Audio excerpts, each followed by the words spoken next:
Okay, welcome everyone. Calling to order Clark County Council and Council Time Meeting, Wednesday, April 29th, 2026. Let's start with the roll call. And just for the, we are going to be opening up the doors back there, so there'll be places for you to sit, but it'll just take a moment. Okay, let's start with the roll call. Counselor Young, Here. Counselor Belcott, present. Counselor Fuentes, Here. Counselor Little, Here. and Chair Marshall. Here, Thank you. are there any amendments to the agenda? None today. No amendments. Okay, we're going to move into public comment and welcome everyone. It's good to see everyone here. Public comment during council time is just limited to agenda items on the council time agenda. And I think there's an agenda item that most of you are interested in. Comments are limited to 3 minutes. And just to give a little bit of background, this question of whether or not to proceed with moving more into safe and sane fireworks or making any changes at all came up at last Wednesday's council time meeting. There were only 4 councilors present, and it was a split vote. So it was carried over to today while we have a full complement of councilors. So, and then it provides you all an opportunity to speak. So with that, I'll open it up to public comment.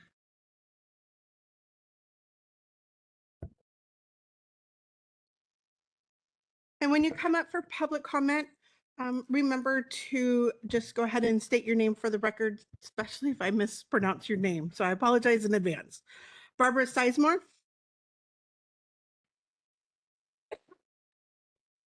Turn on the microphone, ma'am. Just press the button and that'll turn the microphone on. Okay, thank you. I'm Barbara Sizemore, and I've lived here in Clark County for almost 25 years now, and I'm very grateful for that opportunity. I would like to mention that we're in a drought as it is now. We don't have the snowpack that we should have. We've had cuts to FEMA and the Forestry Service here. So we're looking at going into a dangerous season with less protection and less ability to recover from the damage that forest fires are going to do here. The amount of damage that this does is unbelievable. Consider driving down the Columbia River Gorge and looking at those forests that have been turned into black messes of dead trees. No good for logging, no good for recreation, which are things that support our families in Washington State. We had a kid who went out there with fireworks and started an $8 million forest fire. That kid was supposed to be responsible for $8 million. It destroyed his life, to say nothing of all the damage he did to our communities. And now we're asking, should we be allowing fireworks? This seems like a no-brainer. Why would we endanger ourselves with that kind of useless behavior? Yeah, I like fireworks as much as everybody else. I love a good firework display, but let's have it done by professionals who do it in a safe environment. Portland is going to have lots of firework displays. Nobody here is incapable of driving to the south side of the river and seeing fireworks put on over there. This isn't even a discussion about freedom. This is about sanity and protecting our homes and our jobs. That's all I really need to say. Thank you for your time. Thank you. Thank you. As a reminder, if we can silence all electronic devices. Patrick Luke. Locke. Thank you. Good afternoon. My name is Patrick Locke. I am a resident of Ridgefield, and I'm also the chef de gare or president of the 40-8 military fraternity here in town. I'm also a member of the Veterans Advisory Board here in Clark County, which we were supposed to have a meeting this morning with you that got canceled. Hopefully that will get rescheduled soon. Fireworks. I did some research over the past months here on fireworks here in Clark County. And although there has been quite a few incidents since 2012, actually about 65 incidents over that period of time, the majority of those, with the exclusion of one incident, were all private parties misusing fireworks, evidently, because they had problems with them. One incident at the Clark County Fairgrounds in 2019 caused a fire. Fire department was on site there. They took care of that. What my point is with this is that it's not the fireworks that seems to be the challenge. It seems to be education. And personal use of fireworks seems to be the real challenge here, not fireworks that are done on a commercial basis with organized and qualified people using them. We as a military community would like to see fireworks in Clark County, in particular on the federal property that is Fort Vancouver. And there doesn't seem to have been any incidents at Fort Vancouver when fireworks were being done there. And I would like to see that as being allowed to, and actually the federal government does have control of their property, and we have been pursuing talking to them about the use of fireworks or even possibly a drone show. So education of the general public is probably a big thing to deal with, is probably the cause. So we're looking at symptoms, not necessarily causes. And if we have an education program for the general public, that would probably eliminate a big part of this challenge. Those are my comments. Thank you very much. Kimberly Goheen Elbon. Kimberly Goheen, Elbin, Life Citizen of Clark County, Washington. Today is public comments on agenda items only, and under old business, which is on the agenda, are the minutes and the fireworks. But last year, Sue Marshall and more than likely unelected Clark County Manager Kathleen Otto told the public that we cannot no longer speak about the minutes, even though they are on the agenda. It was one more way to silence those of us who speak up and find those minutes valuable, yet the chair said that they are not. And again, the minutes are on the agenda. Her choice violates our First Amendment rights. It's wrong and illegal. So I call foul and an immediate retraction to allow public comments on past minutes as we the people hold you accountable. Fireworks are a display that our forefathers spoke to do as we celebrated a new nation with freedom, liberty, law, and justice. For a few years prior to each July 4th, I advocated and requested that fireworks be reinstated at the Fort Vancouver historical site, as they were the largest display of celebration this side of the Mississippi River and have decades of historic memories for thousands of people. The Vancouver City Council took the fireworks away 5 years ago as they practice a socialist and Marxist form of government as a sanctuary city. Vancouver is no longer a patriotic city. Wake up, Vancouver citizens. Under fireworks, I want to address the concerns of tree fires. For a few years now, I have mentioned to this council that chemtrails in our skies, not only polluting with toxic chemicals, but that those chemicals, in my opinion, are a cause of hoof rot in our four-legged wildlife animals. And also those toxic chemicals have polluted our air, which we humans breathe, killing our feathered friends and the insect population that includes the bees. Have you noticed any bug splatter on your windshield lately? Don't think so. The insects are being poisoned. The toxic chemicals have also coated our land and trees with nanotoxic chemicals, coating the toxic particles on the trees year after year with combustible metals, and that's why the trees burst quickly into high-density fires and are difficult to put out. Clark County must stop chemtrails and petition the state to do so, as 9 other states have done.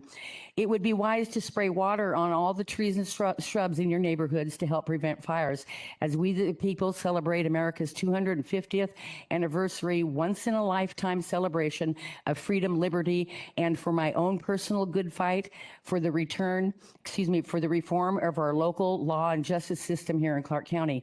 Speaking to fireworks and their meaning, I also like to remind those that don't know that America is a republic, not a democracy. On agenda item number 7.2, solid waste. The solid waste is given away or sold as organic fertilizer. It's organic, all right, but I'll state that is a full you. of Your toxic time- materials, including abortion pills and other medications and drugs. Your time Do is not up. buy it. Bruce Barnes.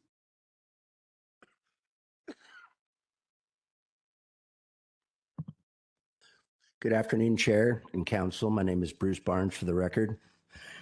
I'm here to speak on the fireworks 4.2. As of yesterday, I turned 61 years old and I've lived here my entire life. And I've watched the decay of a community and honestly, turning this place into a fun sucker zone, right? When I look at Portland, Oregon, I look at Long Beach, Washington, I look at things as if it doesn't make dollars, it doesn't make sense, right? The amount of revenue that is created for businesses in both of those areas is incredible. This community could desperately use a shot in the arm for revenue, and which makes taxes for the county, makes jobs for the community. I just don't see what the big deal is. To me, I mean, this is not a Republican or Democrat issue because everybody enjoys fireworks. Everybody enjoys freedom. But when I look at an article that was written by the Columbia newspaper on, I believe it was October 1st of 2025, fires caused by fireworks fell 28% in Clark County. Okay? People are responsible for their own actions and people haven't homeowners insurance. And to me, this community is really just honestly turning into a crybaby zone. Everybody cries about everything, right? Instead of letting people live their own life, do their own thing, spend their own money, we are being restricted and we are being told what to do in every aspect. I just visited Boise, Idaho, a thriving community where there is no unemployment, there is no homeless, and there's no drug addicts there. You know why? They don't allow it. And you should be more concerned with all the fentanyl addicts that are ODing down on 4th Plain in your community of Clark County by drug dealers selling drugs to them than you should be about people wanting to enjoy one day a year celebrating our freedom in this country. There's a lot of people here that, you know, put people through college, raise money for different organizations. I agree with the gentleman over here. There probably should be a little bit of educational training on fireworks, but you know something, I still have all my fingers and I've been shooting off fireworks my entire life. I love it. I love the noise. I love the fireworks. I love seeing the big displays they put on. But again, the Historical Society doesn't want it for some reason. The Forest Service doesn't want it. So if we're not going to use these lands down here, hey, let's develop them. Why don't we develop that whole area? Why have all that land sitting there being wasted? You know, put up some housing for people. You know, if they're not going to use it, let's use it. Let's create some revenue for the community. But don't put apartments in because those people aren't taxpayers. Thank you so much. Thank you. Carmen De Leon. Yeah, my name is Carmen De Leon. I go by Mello. So we have a few things on the agenda. I can see there's a lot of people want to talk about fireworks. Only thing I have to say is that if one kid caused all that much fire, that they should hold the parents responsible because we're a population of, I think, 7 million in Washington. So one guy who, you know, screwed up, you know, stick it to the parents. But, and like I agree with them, I paid for years and years of my daughter's competition fees and teen fees because we were selling fireworks every year. It paid for all of her season. So if you want to see this money go to the tribes, if you've never been to Yakima or out there, you know, east towards the gorge, I'm telling you, football field, and it's all fireworks going off, and that's where the money is. So if Vancouver likes giving the money to the tribes and to Portland, like they said, go to Portland, okay. Like I said before, let Vancouver kill the party because I live a block from the fireworks. I used to watch them every year. We used to make money out there. People used to sell stuff. Now it's all gone. Longview and all the other cities are making money, and Vancouver, I guess, just doesn't need it. But anyways, let's get to number, what is it? 2, 7.2, Public Works, Solid Waste. And like she said, there's children here, so I'm just going to say that women are told to take the day after pill and not look at the toilet, because you know what happens?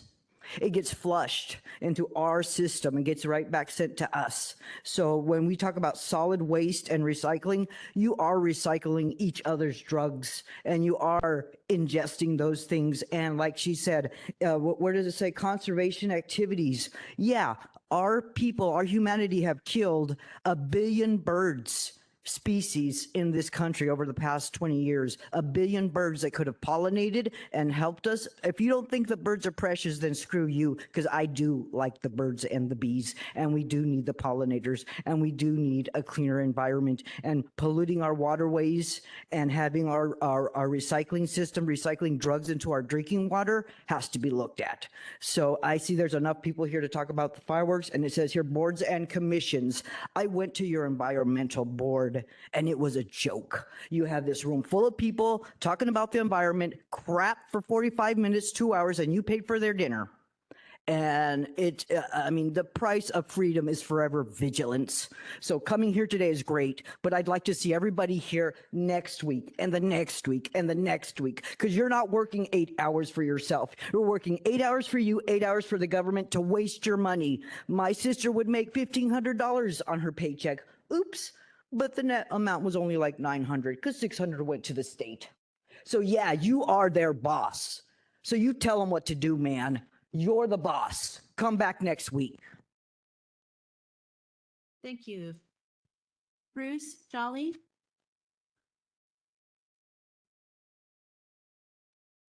Bruce Jolly.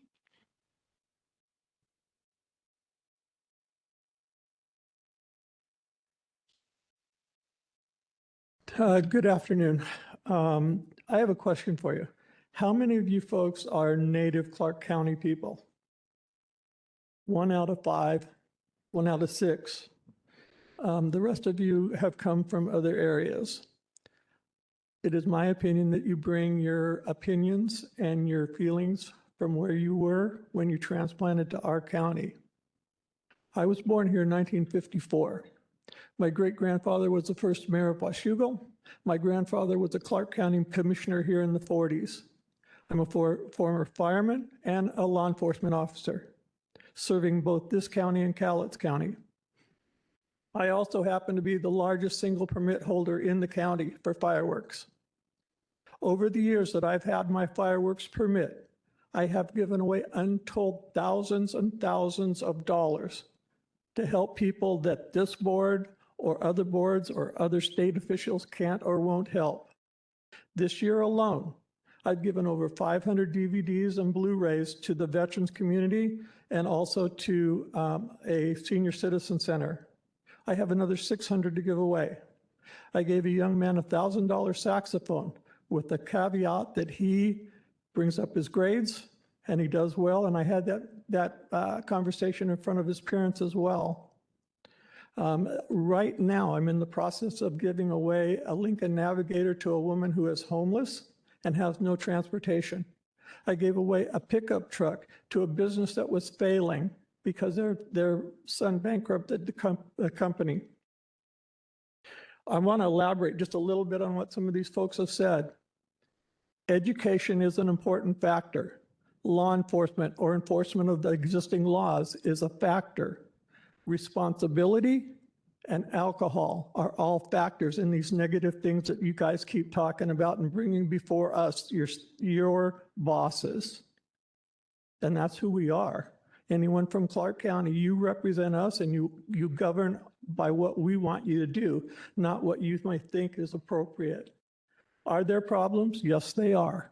But I think that the 4 things that I said, or 5 things, would stop a whole lot of this, because 4 or 5 of you are not from Clark County, rather. You don't know the history of what happened here years and years and years and years before. I do know about the problems that happened with the fireworks here in town. I was on fireworks committees that sold fireworks to supply the fireworks that we showed here. And the people on the Oregon side just sat from their side of the river and watched. They didn't support us. I think that fireworks are an integrated part of our community. I think that you are letting things slide when you don't know everything that nonprofits do for you. Thank you very much. Thank you, ladies and gentlemen. Okay.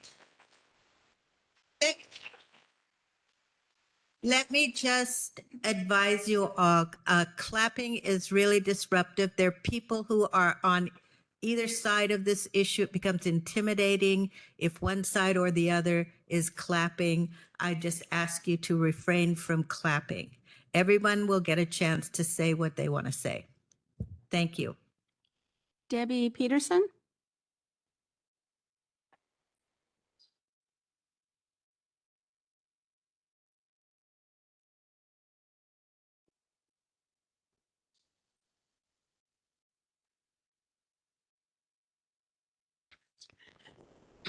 Good afternoon.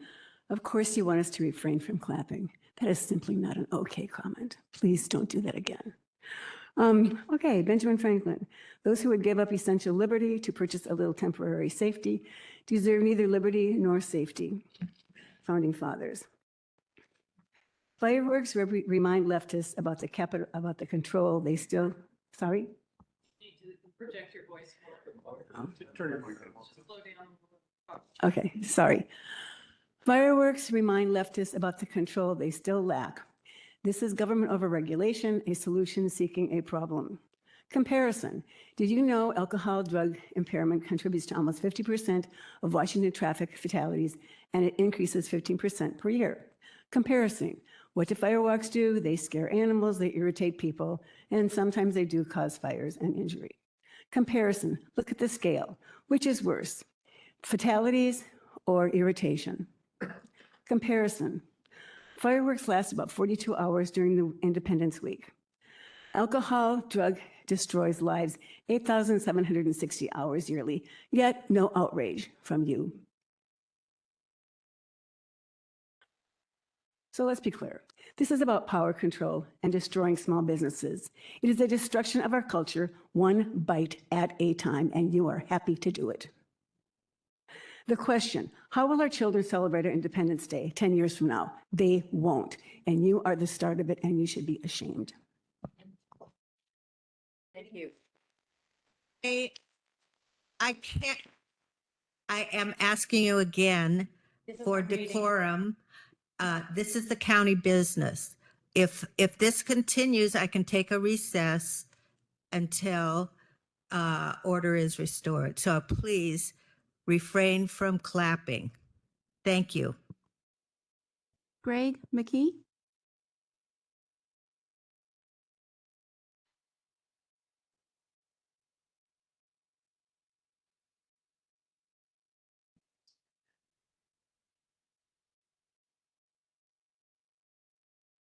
Okay, there you go. Yeah, Greg McKee, live up in Livingston Mountain. Been there for 33 years.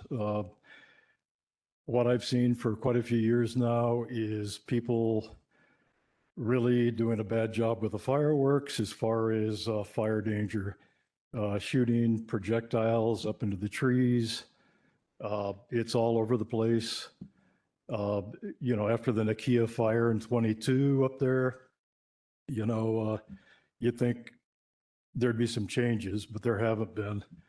Last year, when I heard about the safe, what's it called? Safe and Sane fireworks, I thought it pertained to up there in unincorporated Clark County.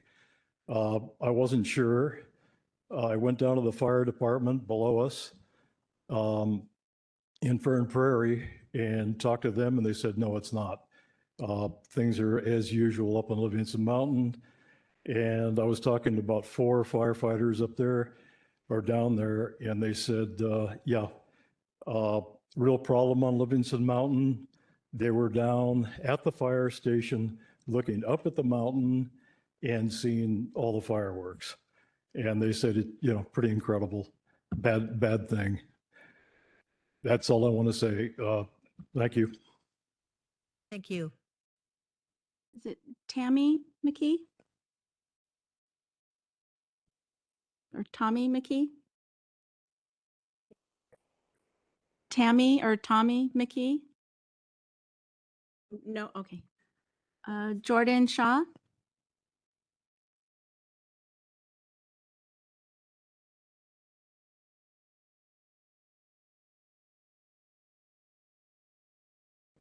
Sorry, y'all.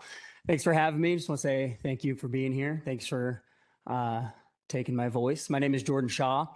I'm coming at kind of a different angle. I'm a youth pastor. I've lived here majority of my life. I've been a youth pastor for going on 12 years now. And what I didn't even realize until I started looking into this is the majority of these fireworks sales and firework tents they're fundraisers. And of course, people are making money and bringing in revenue and stuff. But I've seen firsthand with my own kids nowadays and families in my church who cannot afford to send their kids to camp and can't afford to pay for multiple students to go have these life-changing experiences.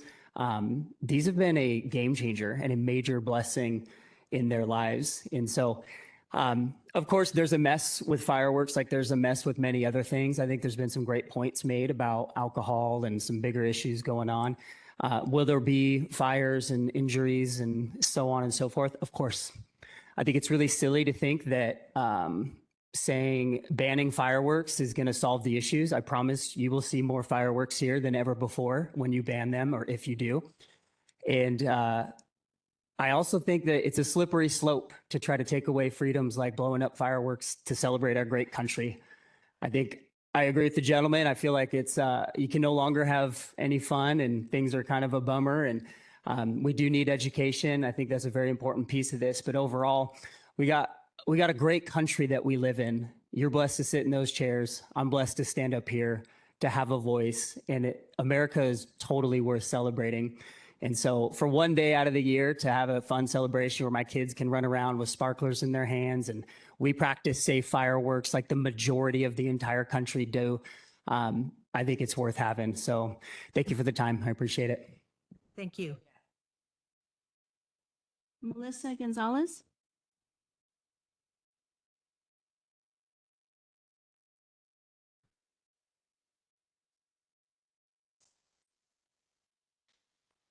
Am I on? All right. My name is Melissa Gonzalez, and I've lived here all my life for 41 years. For years, I lived in a world where I felt invisible. I grew up with very little. Days where school might have been the only solid meal we would have. My mom worked to keep a roof over our heads and yet was never home, and life felt like it didn't matter. Independence Day was the one thing I looked forward to. Everyone is welcome and accepted. It was the only holiday I remember growing up. It did not matter where I lived, and I moved around a lot. Each neighborhood I lived in, my community accepted me as one of their own, a true member of their family. We gathered, we ate, played games, lit sparklers, and tossed poppets around. Well, laughter could be heard from all around the block, but the most memorable part was watching the night sky light up around us. Hearing the squeals when loud booms break, and ahs when multiple breaks burst, leaving rainbow streaks and glorious glitter trails that slowly disappear in the night sky. North, east, southwest, time and time again, beautiful displays bursting all around me. And for one night, I felt pure joy, magical, and hope. I've kept this tradition alive within my own. Everyone is invited, growing one family, one neighbor, one person at a time, helping organize fireworks shows while teaching safety around the use of fireworks. I work hard to educate the community on when and where you can light them. Last year, leading up to Independence Day, there was a significant decrease in the amount of fireworks being lit before the appropriate day. The community responded to the last threat, possibly banning fireworks. They listened. They know that we have to slow it down. One day is what we have. Cutting down to safe and sane will only hurt the community. The nonprofits that these fireworks stands support, like the churches, community funding programs, athletic teams, and so much more, will suffer a huge loss, as those are not safe and sane is not the shows people are going to desire. I can speak on the athletic side, as I'm a huge part of the athletic community here in Clark County. I've been a volunteer coach for 20 some years. As a volunteer, or sorry, the funds from these programs, the funds these programs receive to support the low-income youth and their ability to participate will go away. Those kids deserve more. Just because their families are poor does not mean that they don't deserve to have the same chances and opportunities. Athletics are so important and go far beyond the game itself. These kids need the guidance and lifelong skills they gain from getting the opportunity to participate. Myself, my 4 children would not be the athletes they are today had they not had the funding from these stands to help support and guide them through their athletics. I would not have been able to pay for that myself. And all 4 of my student athletes have been varsity high school scholars, have received scholarships to colleges to help pay their way to get their education. None of that would be possible. I can't afford to pay for their college. Thank you very much. Your time is up. Thank you. Bo Leach. Bo Leach. Oh, sorry.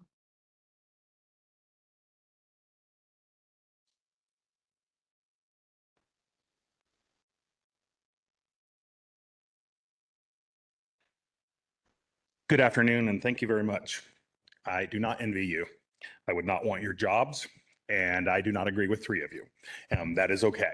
That is what America is about. I would ask a simple question. Are we wasting our time today?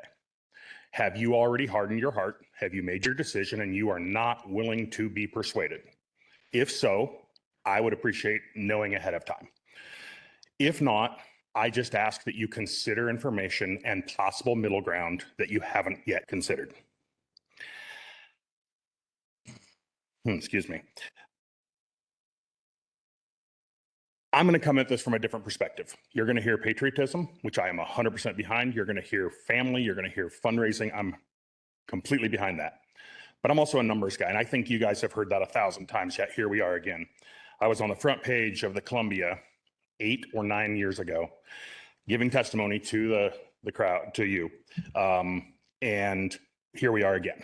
And I think some of you are tired of revisiting this issue. It's this number, 0.0003. And what that is that's what portion, which is the 3 hours we're allowed to set fireworks off per year now, that we're asking for.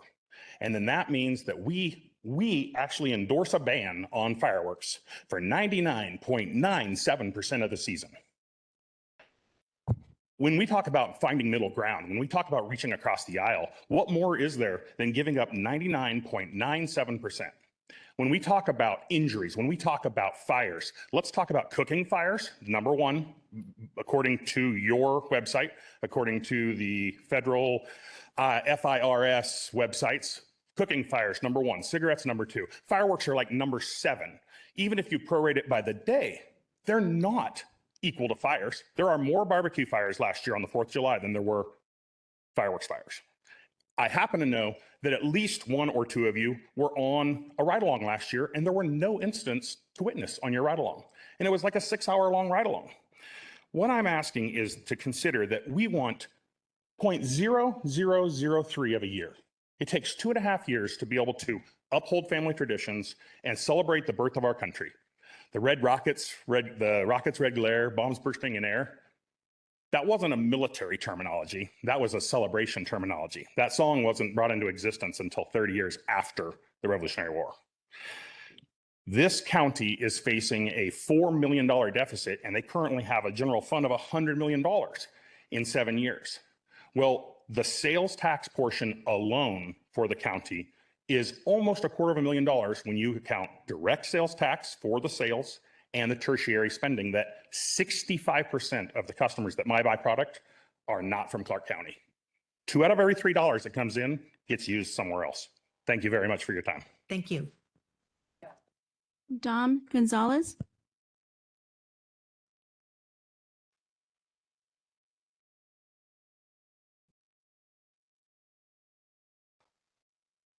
Good afternoon. My name is Dominic Gonzalez, and I'm one of the managers at TNC Warehouse.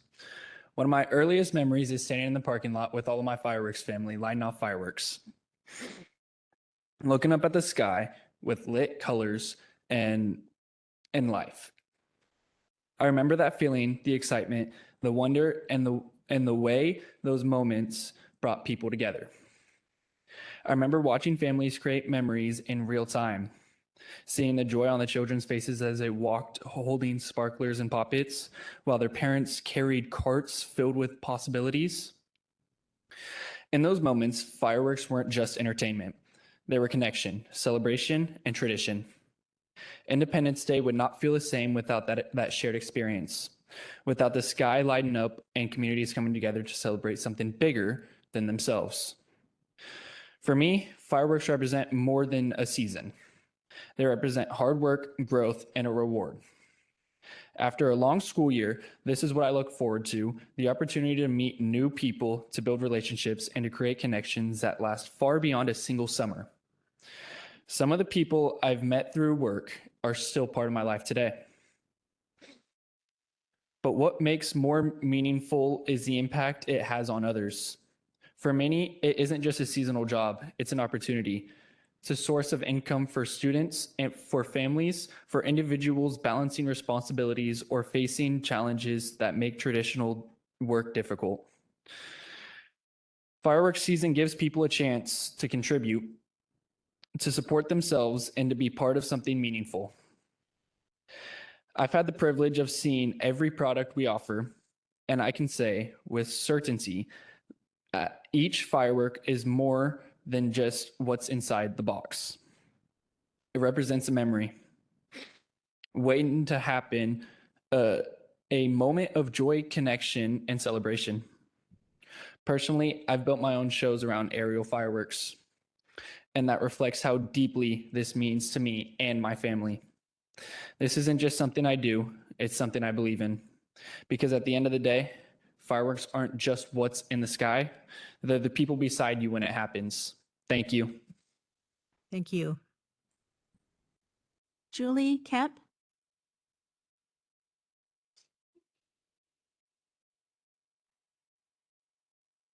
Julie Kep, District 2. Thanks for letting me speak on the fireworks issue. When my children were young, we had the good fortune of attending big community firework displays.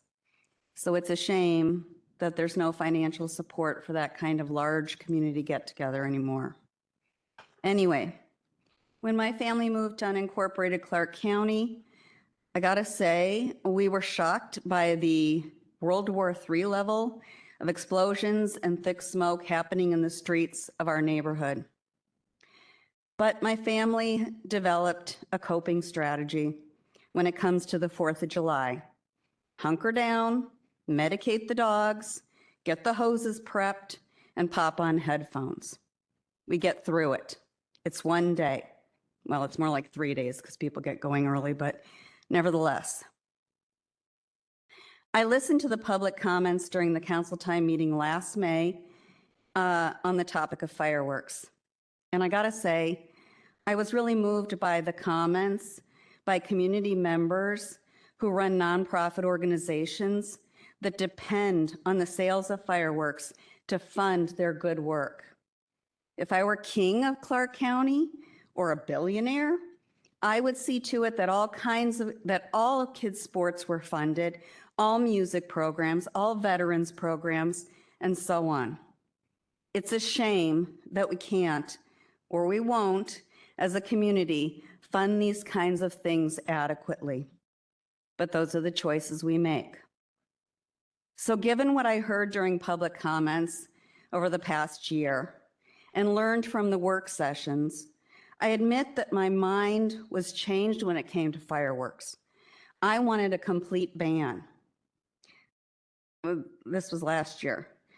But after listening to everybody, I went from wanting a total ban to seeing the need to adopt a common sense firework policy. I basically support what the Camas Council, I believe, decided to do.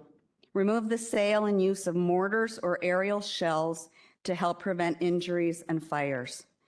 And on the rare occasions that the weather demands it, I guess you'd have to impose a ban like the one in 2021. So, given the information the council has and all the public comments and all the inputs from the work sessions, I believe that something similar to Camas is the reasonable way to go. Thank you for listening. Thank you. Jane Von Vig.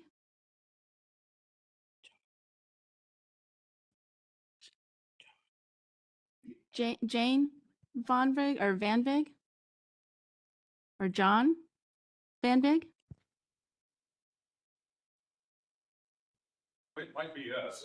I'm not sure. Close enough. Apologize, bye. First of all, council, thank you for not letting this issue drop. I know you've been talking about it for years, and I really appreciate that you keep looking at it, keep looking at it. I just want to say, safe and sane is not too much to ask. That will do it for me. Thank you. Thank you. If we could just get a clarification on his name, please. Sorry. Oh, Van Big. Van Big. Glenn Kincaid.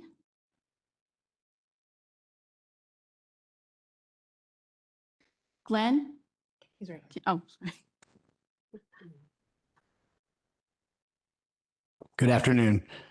Precinct Officer Glenn Kincaid, 940 of Clark County. I moved to Clark County in 1976 from Portland.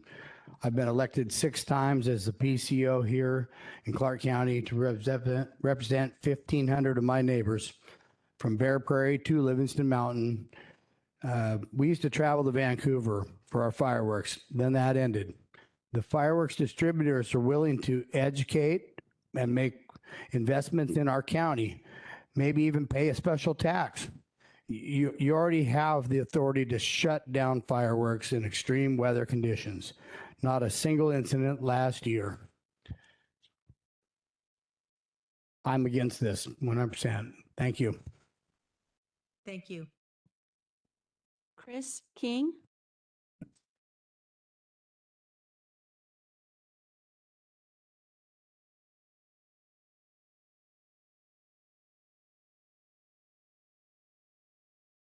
Good afternoon, council. Thank you for the opportunity to speak. I'm Chris King, for the record. I'm a citizen of District 3. Folks, this is the 250th anniversary of our country. The area that I live, the folks that I know in District 3, we're mostly incorporated in the city now. We're most unhappy when the city passed their ban. I can tell you, especially for you counselors that have upcoming races, Sue Marshall, you're going to pass the baton, hopefully, to Troy McCoy, and your constituents are not going to be happy with your decision if they think that Troy's going to carry the torch for that. Counselor Young, you got a race coming up, and I don't think your folks are going to be real happy if you decide to ban fireworks yourself. Counselor Fuentes, you're in my district, and I can tell you that the torches and pitchforks will be out come next election for you. Thank you. Okay, next. Raymond Woodson.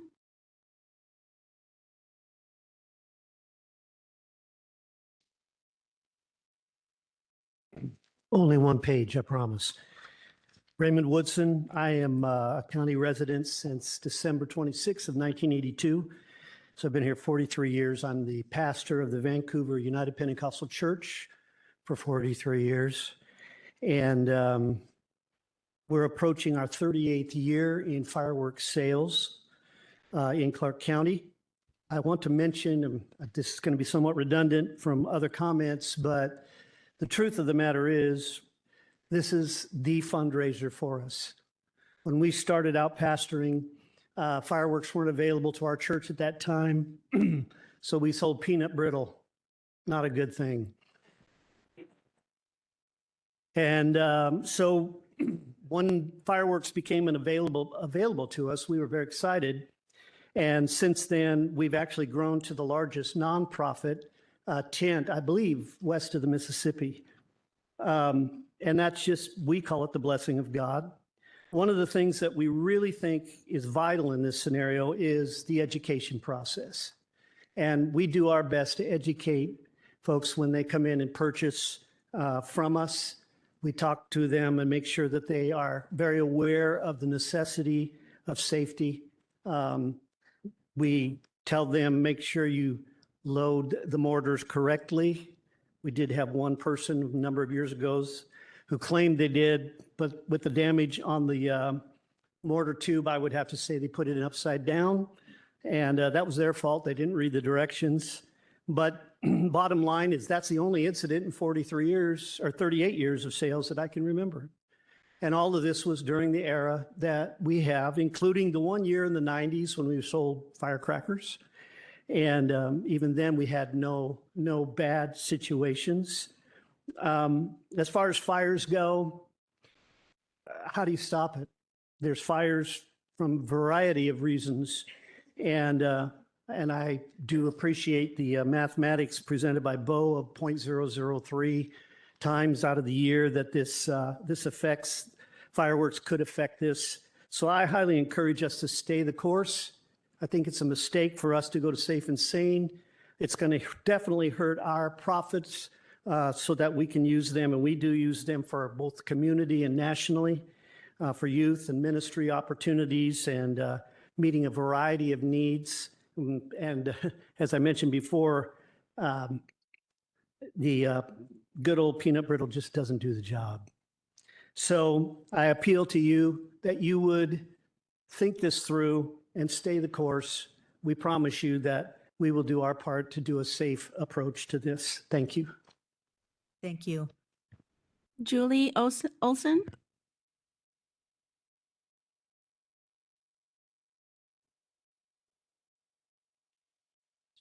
Counselor Olson, good to see you. Thank you very much. I don't envy you, but I appreciate the conversation. Thank you. Yeah, Julie Olson, Richfield, Washington.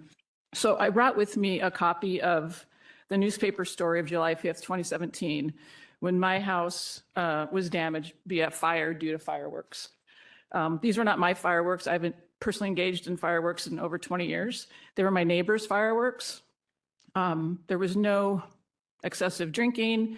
There was no mistakes made. These fireworks go up in the air. You can't tell where they're going to land or whether they're on fire when they land. This one landed in my arborvitae hedge, simmered, smoldered all night, and ignited at about 4:30 in the morning. So 9 years ago is when that occurred. And in the last 9 years, there have been millions of dollars of additional property damage, thousands of unnecessary injuries due to fireworks, thousands of unnecessary calls to emergency response systems, thousands of traumatized and missing animals, traumatized children, veterans, and elderly members of our community. We've heard all of these arguments before, every single one of them that we're still hearing today.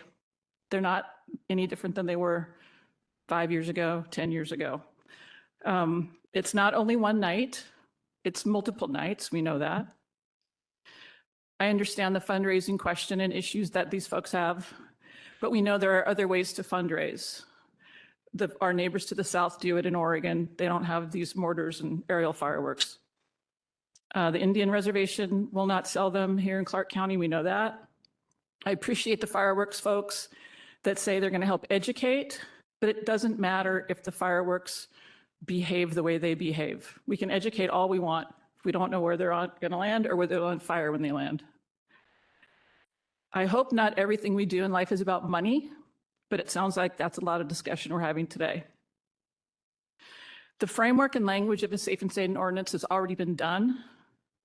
The community surveys have been done. The committee and focus groups have been established and they've met over the years.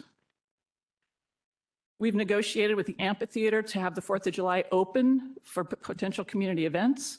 I hope that we can restart that conversation because I think that sounds we have a lot of support here for something like that. When I was on the council, the largest number of emails I received each year were due to fireworks.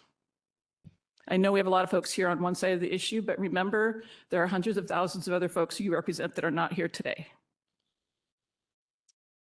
So my question is, how do we balance the celebration of the 4th of July and Independence Day, respect our community members, our veterans, our neighbors?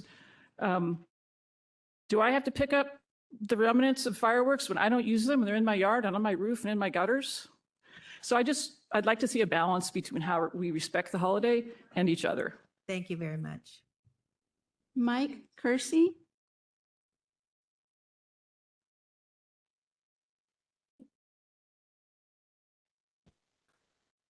Hello, my name's Mike Kersey. I've been a Clark County resident for the entirety of my adult life.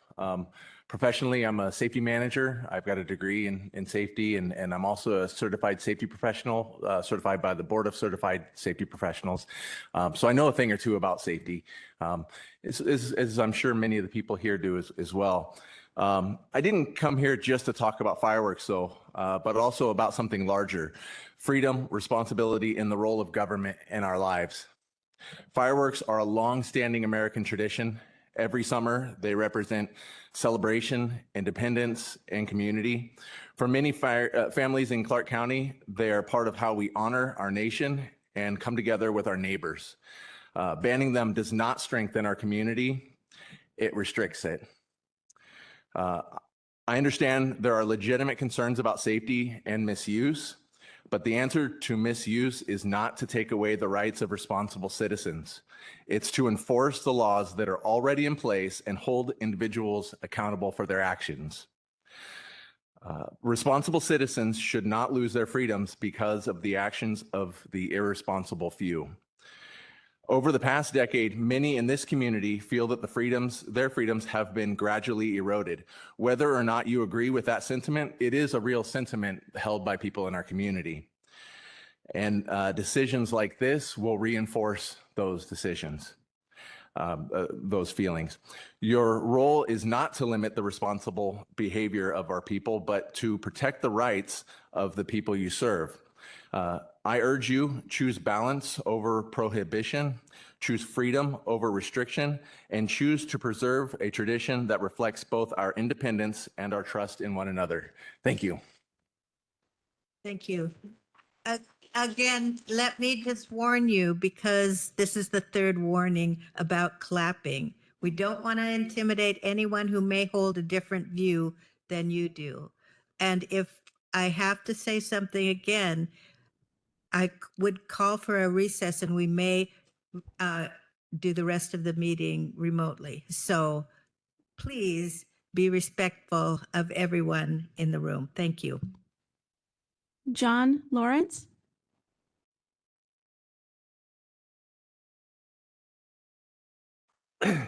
Wow. I stood up here last May and read this. And I have a bunch of statistics from the fire department and a bunch of stuff, but you know what? It doesn't matter. Both sides of this issue are valid. Okay. I'm with the American Legion. I'm the operations manager there. And we have spent $20,000 to $30,000 in community service help and veteran help, specifically from our fireworks stand. We've spent more than $5,000 we've raised more than $5,000 in sales tax just in the last year alone. But the point that I feel like is not being said, it was just actually said just before me, is accountability. Safe and Sane fireworks, I came a long time ago that was Safe and Sane everywhere. And that's great. But the amount of mortars that are going to happen, whether you go Safe and Sane or not, is unreal. They're going to buy them. They're going to get them. And to say, well, we don't need to do anything about it because we're just going to go Safe and Sane isn't the responsible thing to do, in my opinion. I think what we need to do is enforce the laws that we have, and we need to be accountable as citizens, and you accountable to the citizens to allow us to enjoy our freedoms as they stand, but to hold the people that are doing it wrong accountable for their actions, to process the law correctly. And there is enough on the books to do that now. We don't need another law to say, well, we're going to, we don't want to have the responsibility of what's happening anymore, so we're just going to ban them. We need to have the responsibility to take care of those people that are not doing it correctly. We need to educate more. I know that the firework companies are willing to do that, but we need to have accountability, and the accountability needs to fall on the people that are using them. And we as citizens and you need to uphold the law. Follow the law. Make people accountable, not ban them. Thank you. Thank you. Jeffrey Fish.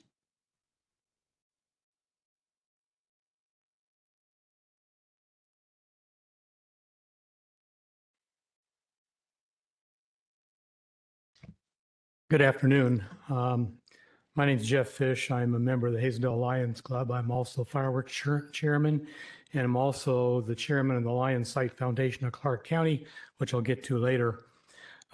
We've had a permit, the Hazelden Lions, since 1965. It's our largest fundraiser. We've had other large fundraisers like Casino Night because of the proliferation of native casinos that went away 15, 20 years ago. Our club funds fund a whole group of different kinds of projects. Everything we made goes back and we go back into the community 100%. We help Hazelden Elementary School. We provide college scholarships. We help the Lions Hearing Foundation and the Lions Site Foundation of Clark County, which provides eye care to approximately 300 people in need every year. These are people that don't have insurance. Medicaid and Medicare don't help them. And we partner with the doctors in the county, and they give us about 50% off their cost. So, and our budget goes over about $300,000 a year. So effectively, we do $600,000 worth of help for people that need eye care services. We also help the guide dogs for the blind. It will not stop illegal fireworks if you eliminate them. They'll go up the river to the Native Americans up across Medal's, or go up to the Chehalis area for the Native Americans up there and buy them. And they can buy worse stuff than that was being sold here. Go to Lincoln City over the 4th of July. I have a place down there. Go down on the beach. They have signs up saying the fireworks are illegal both in Lincoln City and the state of Oregon. It looks like what the 4th of July used to look like down at the fort 10 years ago. And some years ago, a friend of mine invited me up to his place at Rock Creek Reservoir on the backside of Mount Hood. He had some 3-inch mortars. You know, they're not legal. They're not legal at all in Oregon. And we're walking down the driveway to go where they were going to be fired off later that day. And I said, "Who's the guy that we're firing these off with?" And he says, "He's an Oregon State Police sergeant." I about made a U-turn right then and there. Well, he'd got permission because he lived on the lake, and the lake would drain down by the 4th of July, and he had about 40 feet of mud flats there, so he let people fire his fireworks off. So, I mean, here's an Oregon State Police sergeant breaking Oregon state law to fire off fireworks. Now, he did it for a good reason, but that shows you that not everybody, including some police people, obey the law. So it's a great fundraiser for us. We provide great services to the people of the county, and unless the county council wants to pick up the roughly $600,000 worth of stuff we do in the Lions Site Foundation, which has been alive for about 75 years. Okay. Thank you. Thank you very much. Zachary French.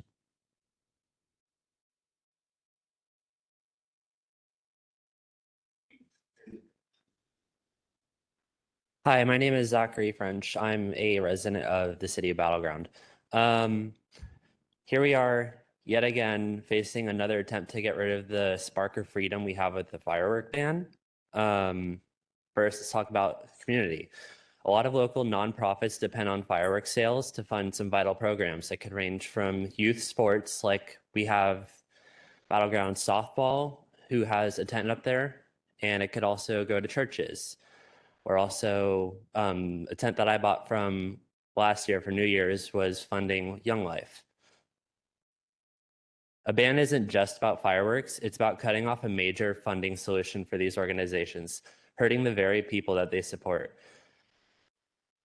Second, there are rural parts of Clark County, like we have cities like Yakult, Amboy, or Hawkinson, which are cities with the majority of their population being out in the hills, where they can like shoot guns and make other loud noises if they wish.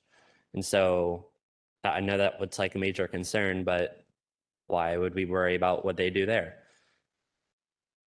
Third, consider the irony. Fireworks are a major symbol of celebration, especially on Independence Day. To limit or ban them is to get rid of the very freedom that we're celebrating.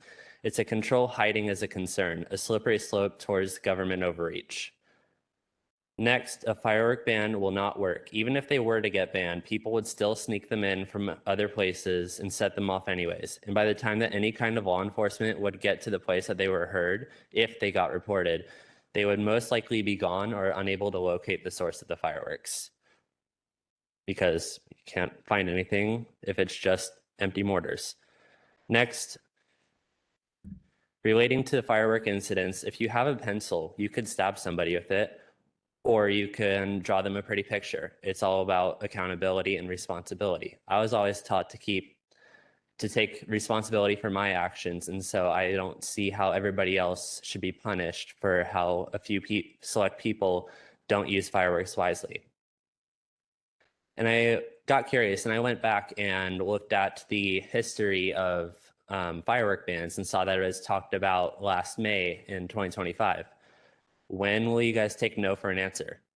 If the community has enough outreach to say, hey, we want our fireworks, one year, they're going to have that same outreach the next year. This battle is getting exhausting, and we would like our rights to use fireworks, and we would like to see fireworks in our county for the future to come. Thank you. Thank you. Wayne Muniz.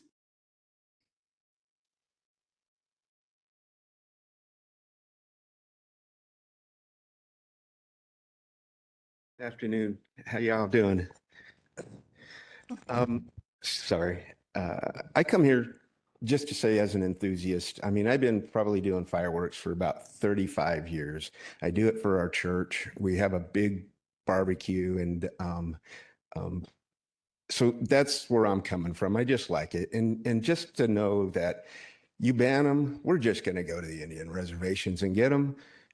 I mean, that's probably anybody in here, if they would truthfully admit it, that's what they're going to say, is they're just go to the Indian reservations. I mean, you look at Portland, you know, it's banned, stuff's banned over there, but you go over there on the 4th and it's almost just as, you know, happy as here. So I'd like to just read something to you here. I will try to stay out of the political, the geopolitical arena. I stand here today not to just speak about fireworks, but about what they represent.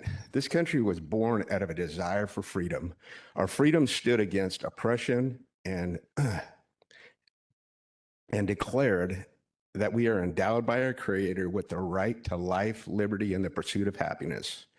Through war, hardship, and sacrifice, America became a nation where freedom is not just talked about, but celebrated. When Francis Scott Key wrote the words to the Star-Spangled Banner, we had just witnessed our flag still standing after a night of battle. The flag represents courage, endurance, and the hope for a free people. Fireworks on the 4th of July are not more than just noise and lights in the sky. They are a symbol of victory, freedom, and national pride. I understand the need for safety, respect, and responsibility. Responsible rules make sense, but an outright ban takes away a tradition that brings families, neighbors, and communities together. For one day, I like the statistic guy back here, what's 0.003% of the year. Just let us come together as Americans. Let us celebrate the freedoms we have been blessed with. And we truly have been. You know, I don't know how anybody can deny that we are not the blessedest country in the world. Let us show our patriotism for the great country, for the greatest country in the world. And if you don't believe that, look at the past few years. Over what they say, 20 million people tried to come into this country. Do they come into this country because it sucks? No, because they think it's one of the greatest countries also too. I respectfully ask this council not to ban fireworks. Can we work together to make a safer product with the manufacturers instead of banning all fireworks? There are some products that I personally would ban, and I would like to just step up and just say right now, some of the fireworks that I'd like to ban is but anyways, I just, You can send us a list of the things that you'd like to ban, but your time is up for all right, thank for you. today. Thank you. Jesse Newman.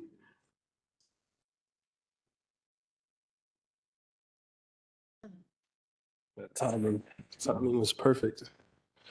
From one good-looking bald guy to the next.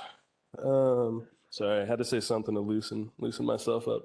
Yeah, Jesse Newman, a resident of Battleground. I have my own tent up there, and it's existed for like a decade, but I've only run it for like a few years. There is a lot of good that comes from these tents. I can acknowledge why some people don't like or don't support fireworks, and they're entitled to that opinion. Yay, America. But I'm just going to directly tell you a lot of the good that comes from this. And I said it at the last meeting. I'll say it again just to remind you. So all this revenue directly goes to helping kids go to youth camps and kids play youth sports. Personally, for our church, we don't get anything into our pockets. It goes straight to helping families in Mexico who have no housing. We build a house. I've built a couple of those houses myself.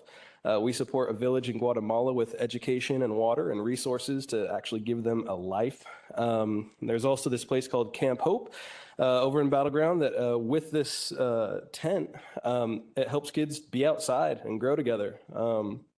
And there's just significant good that comes from these sales of fireworks for the kids and for the community. And in the case of my tent, just speaking for myself, like for the world in all sorts of amazing ways. And I feel that the good significantly outweighs the general dislike for fireworks or even some of the concerns, even though I can acknowledge them. But if we want safety, then we need to push for better education. There's other steps that can be taken to create safer environment for fireworks. And like a lot of people have already said, people are going to get fireworks whether they're banned or not. So the only actual thing to do that's going to make an impact is education. Banning them is not going to stop that. And I'll be real honest here. There's a lot of terrible drivers, and some of them might be in this room, but we're not here to ban cars. Anyways, going back to it, I had to make another joke, so I feel better. I think the push for education and responsibility should be the first step. If we're going to ban things impulsively like this, it's going to create a dangerous precedent that is, as soon as a few people disagree, poof, ban. That doesn't sound very free to me. That sounds like control. Banning fireworks is not going to magically stop incidents. People will find a way to get fireworks. All it's going to stop is the good that the revenue creates for the community. So there's a significant good that comes from fireworks and the sales of fireworks. Prices for everything is getting worse. I filled up my gas tank and my wallet hurts, but there's people out there and families that have a hard time financially already. So taking away fireworks might be taking away their kids' opportunity to go to camp or play sports. So there goes the last of the little joys. So if you want to support the vast majority of the community, kids' camps, sports, veterans, global missions, poverty, and you do live in America, so I hope you support that too, then you should support fireworks. All right. Did I talk fast enough? That was great. Thank you. Jean Marlowe.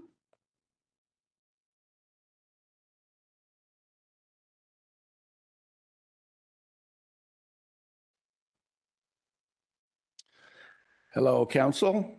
My name is Gene Marlowe, and I operate Mean Gene Fireworks and have been in business in Clark County for about 30 years. I also have been a professional firefighter for 33 years. So I wear two different hats in this whole thing. Some people say that's a conflict of interest. I think it makes me uniquely qualified on the topic of fireworks.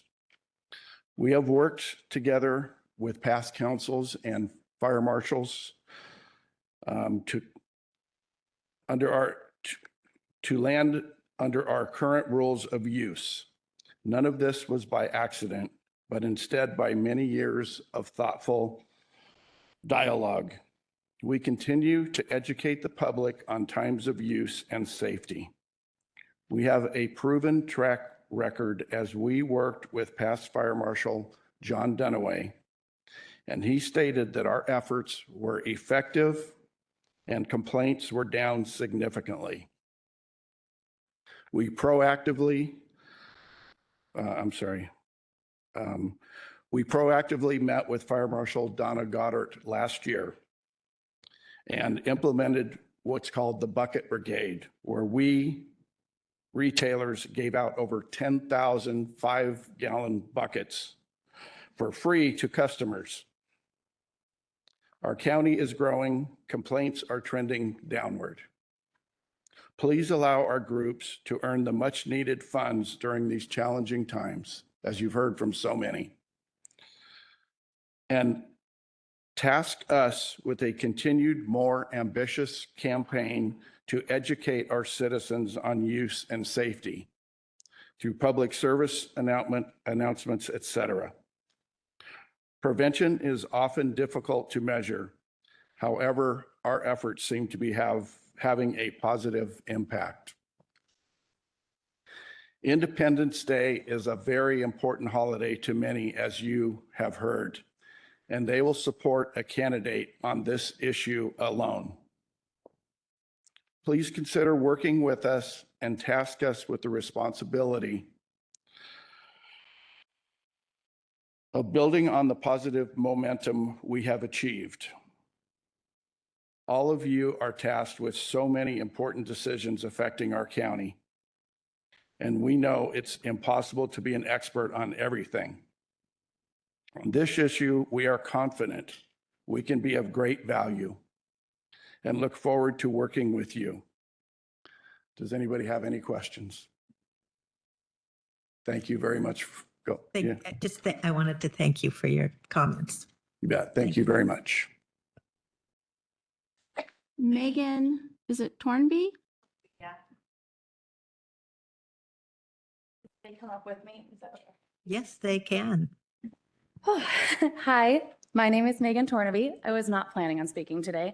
I was just going to come watch. But I am the owner of Pacific Youth Cheerleading and Southwest Washington Youth Cheerleading. I'm the varsity head coach of a cheerleading program in Clark County. And I have only done a fireworks stand once. It was last year. And I got to see the significant impact that it had on these athletes. I know somebody previously said we're kind of only here to talk about money, but it's not just about money. It's about watching these athletes walk down in their graduation, cap and gown, knowing that our programs helped get them there. The amount of athletes that I've had tell me the only reason I came to school today was so I could go to practice, because you have to go to 50% of your day or else you can't practice. The amount of times I've had kids call me when they've had a family emergency or when they've got caught doing something that they shouldn't be doing, and they call me their coach instead of wherever else they go, because they trust us, they have access to us. Like I said, I wasn't planning on coming up here and talking, but I just really feel called to say that these stands aren't just funds. They're athletes, they're kids, they're our community, they're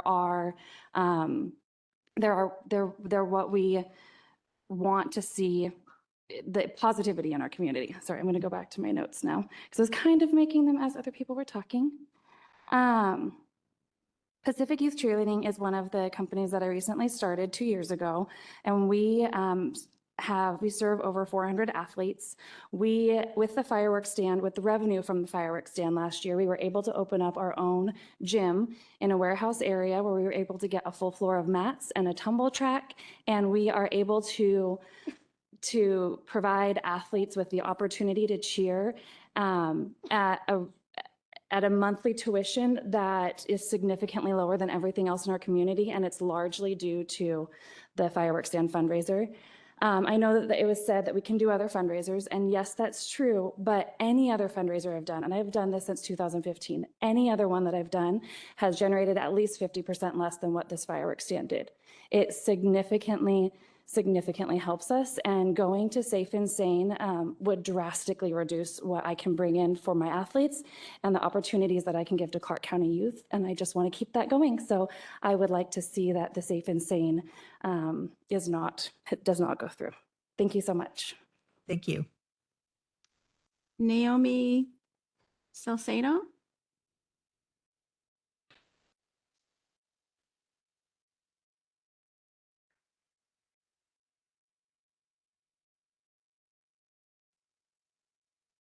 Good afternoon, Council. My name is Naomi Salcedo. Thank you for your time. I run excuse me, a small nonprofit organization which helps families send kids to camp. Last year, we were able to provide full or partial scholarships to 39 campers to 5 different camps and totaling over $10,000. That's a huge amount for 1 year. And if we drop that amount, by going to Safe and Sane, it makes it very difficult for many of these families. The kids are invested in the fireworks stand, not only wave signs, but they learn skills of endurance, work ethic, and how to be part of something beyond themselves. If the council votes for Safe and Sane, our ability to help these families are cut by over half. I've had many requests for scholarships for working parents lost their job just before the camp starts. And then they can't provide that for their kid. And I'm able to say how much and write the check. If our funds get cut down because of the Safe and Sane, I'm not able to do that as swiftly as I want to. Our organization wants to be able to assist families and their campers with these opportunities. But with the restriction on the aerial fireworks, our abilities become very strained. I humbly ask this council to leave the firework laws as they are, so our opportunities will continue to abound, not only for my organization, but many others that have been presented here. Thank you again for your time. Thank you. Judy, is it Baumgardner or Baumgardner? Baumgartner, right? Yeah, thank you.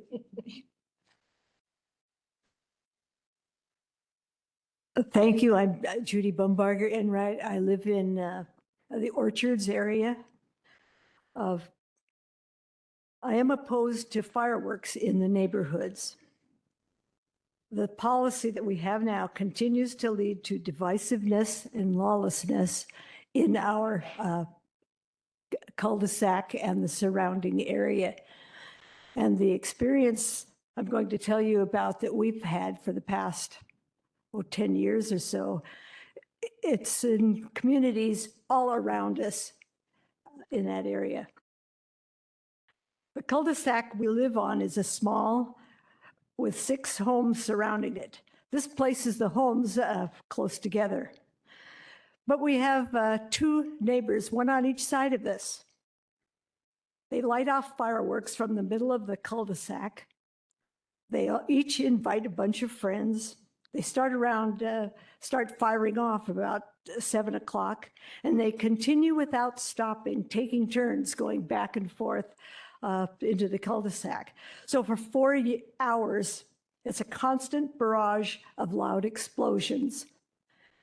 And many of the things they shoot off are probably not legal.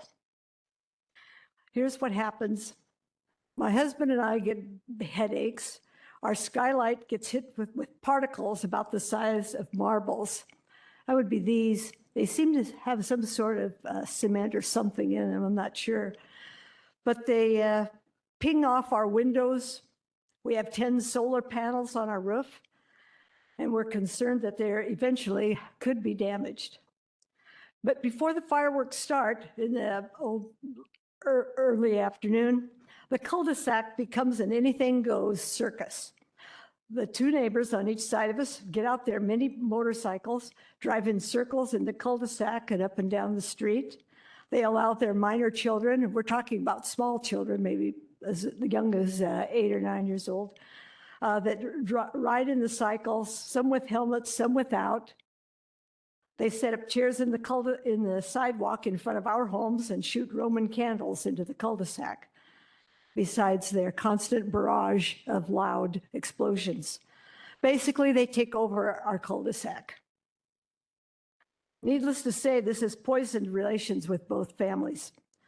2 weeks before the 4th of July, my husband and I politely asked them not to shoot fireworks in the cul-de-sac this year. They laughed that off and were very angry with us. They mocked us, made our lives quite miserable that evening. And a couple of weeks later, some relatives of one of the neighbors threw large rocks at our home. So they must have made comments.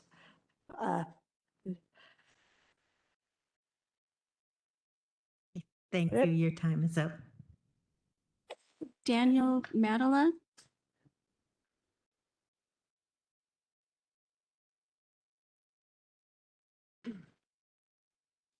Hi there, my name is Daniel Madela. My dad owns a private timber company and I've been working with him since I was a toddler, so I know a little bit about forests. As the first woman mentioned, they were worried about forest fires, but if you take a drive into our Gifford Pinchot National Forest, you can see that they don't manage the forests very well. The thick underbrush can cause intense forest fires that are hard to control. So if they were actually worried about forest fires, I think they would do a better job of managing our forests. And fireworks it's kind of like a part of our speech. It's like kind of part of our First Amendment right. So you guys shouldn't be messing with that either. And why haven't you banned alcohol yet? Did you know in 2024, almost 12,000 people died in the US from alcohol-related car crashes and only like 11 people died from fireworks. That's over 1,000 times more people dying from alcohol than from fireworks. And what does alcohol benefit us? Fireworks is a way for us to remember, and it's a way for us to celebrate this country's birthday each year, and it's been going on. And now it's almost going to be our 250th anniversary for America. So why would you ban fireworks? How are people going to remember our nation's birthday after this? How are they going to celebrate the 4th of July after this? I think like in the last week, one of our family friends was rear-ended by a drunk driver, and now he's potentially paralyzed. And there's so much I know of. Two of our neighbors were killed. Two teenage girls were killed in the last few years from a drunk driver in our area, and also our neighbor's wife was killed by a drunk driver. And I haven't heard of anyone that I know of around here killed by fireworks. So what's the big issue? You guys should be banning alcohol first, or tobacco, or something else. You shouldn't be worried about fireworks. That's not the thing you should be worried about when so many people are dying from other causes and stuff. So we should celebrate our America, this country that God has blessed us with this year. It's 250th anniversary with fireworks. So I don't think you guys shouldn't be worried about that. You should be worried about more important things. So that's what I have to say. Thank you. Thank you. Eric Walway.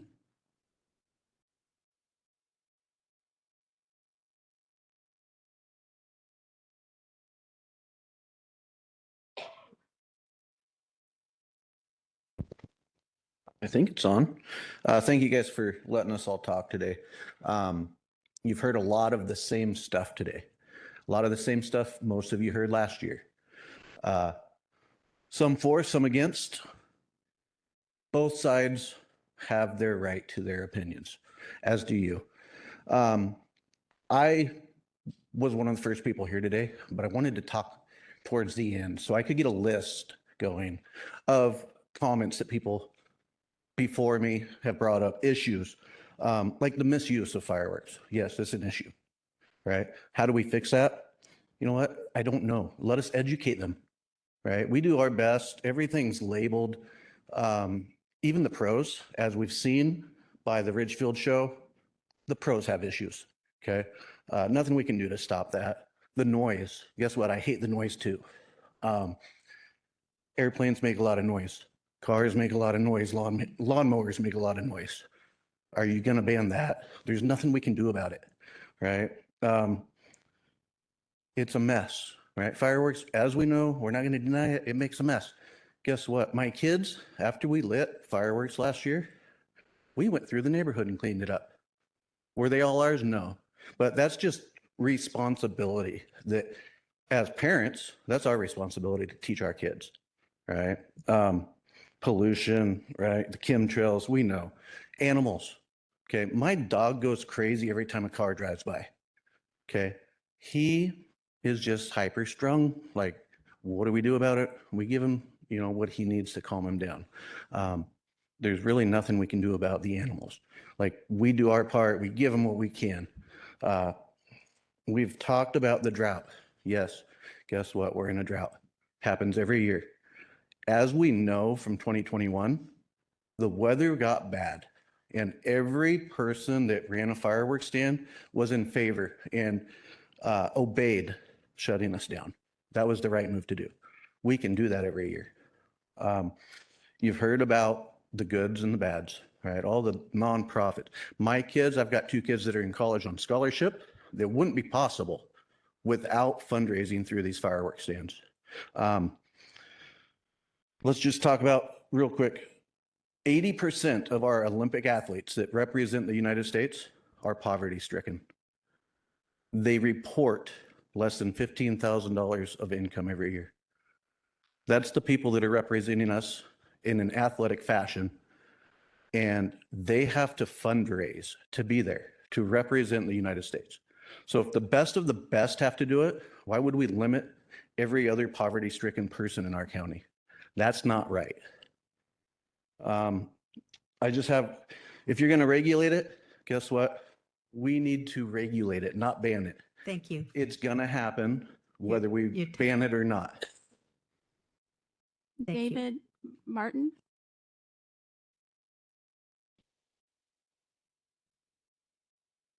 Afternoon, Council. My name is David Martin. I've been involved in fireworks for 29 years. I started out as a stand operator, and now I'm general manager of Western Fireworks. Last year, we all sat in this room staring down a ban vote from the council.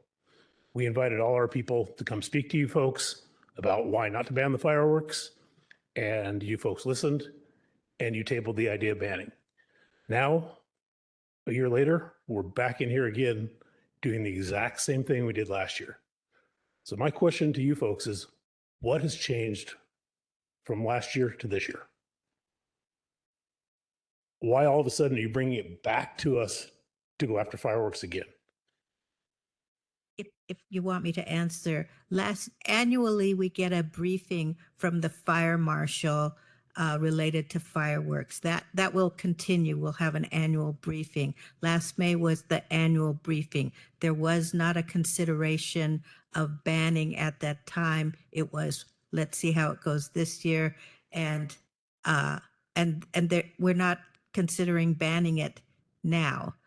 We're considering whether or not we want to change it in any way.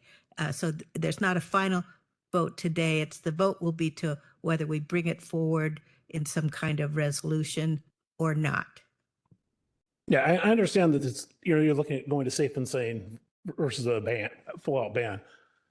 Problem with going safe and sane is, one, it completely deteriorates the profitability of the groups. They're not going to make the money. We're not going to need nearly as many tents to sell safe and sane products. And people that want products are going to go get aerial products. You look at Portland, they come over here and buy their fireworks. People from here are just going to go further north to get their fireworks. So it's going to safe and sane is not the correct answer. I understand, Mr. Young, last year you were on a ride along for the fireworks season. I'd like to, if you could expand on how that ride along went, it'd be great to hear from you, because my understanding, the ride along went very well. So, I hope you're sharing that. The other question I have is on this, your decision to go safe and sane, where is the data that you guys are looking at to go safe and sane? Are you using your own personal opinion, or is there actual physical data that you're going after that says this reduces noise, this reduces pollution, and everything else you're looking at?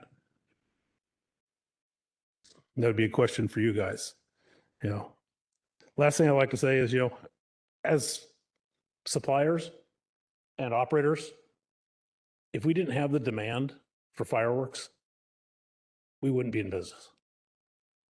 They wouldn't be selling fireworks. They wouldn't be making money. We wouldn't be selling fireworks and making money. Thank you. Mary Jane Ortega.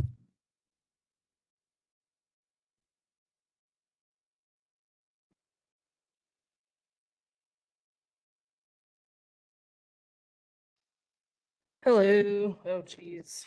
Sorry. My name is Mary Jane Ortega. I live here in Vancouver. I'm a female union carpenter.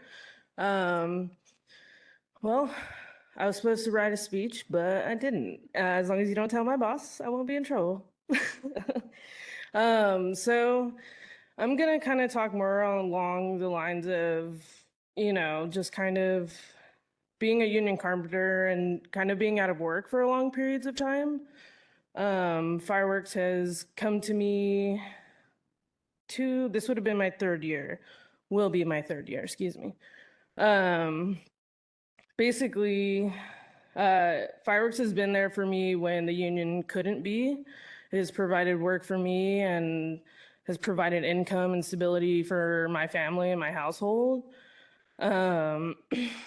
It's also helped me progress forward from my imposter syndrome that I struggle with in being a woman in a hard industry. So allowing me to connect with the community and be able to be directly in sales with customers and our community, it allows that camaraderie that a lot of people don't really get. And, just in general, it means a lot to lots of families to have those things, to connect with their own family. I'm all about family, camaraderie, and solidarity. And with our union, we're all about jobs, wages, and benefits. Fireworks provides jobs, it provides wages, it provides jobs to high school students, all ages in general, but, and the benefits that come with it is just the camaraderie that allows you to feel like you have a family. But basically, I am here to talk for Pro to not ban aerials or, we're trying to evolve. Give us some time and we can evolve. I've seen last year that we have some safe and sane fireworks coming to our shelves. And we also have some that are silent, that rarely have any noises, mostly just colors. I don't know if you like peacocks, but they have beautiful colors. And in the sky, if you see that, it's just mesmerizing. I came here from Longview today. I took a half day, and it's also my birthday. I'm also going through a tooth infection, but this being here today in front of you guys is what matters. And I definitely had to be here of everything that's going on in my life. Flat tire, birthday, coming to work, I had to be here in front of you guys to tell you that it's very important to keep it where it's at. Thank you. Thanks. We appreciate what it took to get here, and happy birthday. But no applause there. I think we're, how many more? 2 online and 4, or 2 on paper and 4 online. Oh, 2 in the room and 4 online. Okay, we're getting close. Next Don person. Benton. Senator Benton, thank you for being here. Thank you very much, Chairman Marshall, members of the council. It's an honor to be before you today. Before I get started on my comments, let me just thank you for your service. After serving for 22 years in the state legislature, I understand what a sacrifice it is personally to serve the community. And so thank you for doing what you do. I'm here today to oppose any changes to the fireworks law. And I've heard over the years all of these arguments that you've heard here today. And one thing that I would ask government, all governments, is why do we keep bringing back ideas that have been decided over and over again? Light rail is one. We voted it down 3 times, yet the people we have in office seem to insist we want light rail. Fireworks is another one. We've talked about it. We've hashed it out year and year and year. The city, if you don't like them, you can move into the city because they're banned there. If you like them, you can live out in the county. Why do we keep having these bad ideas come back over and over again? There are 4 issues that I want to elaborate on today. One is the safety issue. And this misnomer that safe and sane is not a ban, it is a ban. Let's be honest. These nonprofits are not going to make even half the money they make selling Twizzlers and fountains that you can go to Costco and buy for half the price. So let's not kid ourselves that safe and sane is not a ban. It is a ban. And let's talk about safety.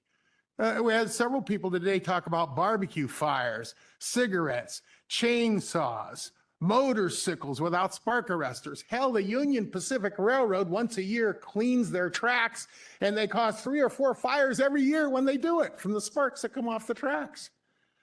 So let's not kid ourselves about the safety thing. Okay, it's just a mirage to ban fireworks. And the other thing about safety is we are actually increasing the seriousness of the problem by diverting the sheriff's department. You can't seem to come up with enough money to hire enough deputies to protect us in this county, but you want them to spend more of their time chasing people who light off fireworks. When on a day like the 4th of July, you need deputies for serious issues. So let's not divert our already depleted sheriff's office on this wild goose chase for someone who's doing something bad. It's going to happen anyway. Do you want all the money to go to the Cowlitz tribe? Because that's what's going to happen. The nonprofits are going to go out of business. All of the hundreds of nonprofits that do thousands of good things in this community. Is the county budget going to replace all that? Well, then we have something to talk about if the county is going to replace all that lost revenue. But that's just the nonprofits. What about county revenue? Has anybody talked about actual revenue to the county that you're going to lose? Okay, thank you very much. And then the final thing was just tradition, Madam Chair. Thanks So for your those are the comments. points I want to make. Thank you for listening. You bet. Peter Silliman.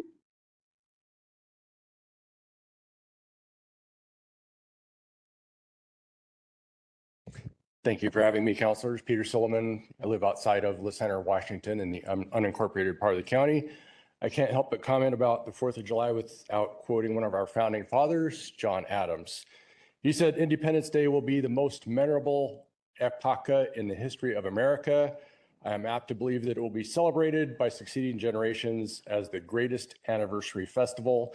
It ought to be commemorated as a day of deliverance by solemn acts of devotion to God Almighty. It ought to be solemnized with pomp and parade, with shows, games, sports, guns, bells, bonfires, and illuminations, fireworks, from one end of this continent to the other, from this time forward and forevermore." But there's part of our history, but let me just share with you some thoughts about how we should consider this important issue.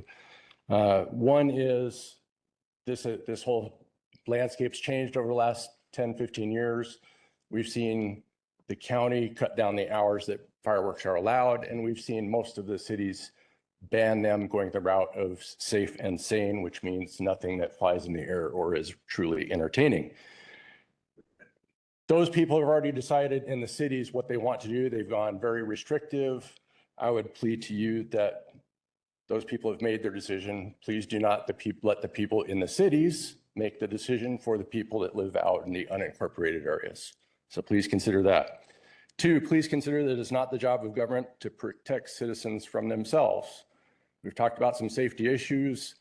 County still builds playgrounds and soccer fields. That's not a risk-free endeavor either. Americans engage in risk, fun, entertainment all the time. It always has risks. Some people get hurt. That's part of the landscape. We can't have a risk-free environment. 2, some people have touched on law enforcement. Let me present that from another perspective. We would much rather see you punish those people, those individuals who are acting negligently or even recklessly, and not punish those people that are participating in this activity year after year, not endangering anybody and having a great time. I believe to collectively punish everybody is un-American in my view. Last point is there's a principle that you deal with all the time. It's called coming to the nuisance. If somebody moves next door to the airfield, they have no right to complain. If somebody moves next to a farm, they have no right to complain about a pre-existing activity. We in Clark County have a family heritage of celebrating the 4th of July with gusto. We have a community heritage of doing the same thing. And for people to move here and say that that's no longer right is wrong. That's them moving to the nuisance, and they shouldn't have standing to complain about it. Thank you, councilors. Thank you. Chair, Mr. Solomon was the last person I have signed up unless there's anybody else in the room. Is there anyone else in the room that would like to speak? Otherwise, we'll go online. Okay, go ahead. One more.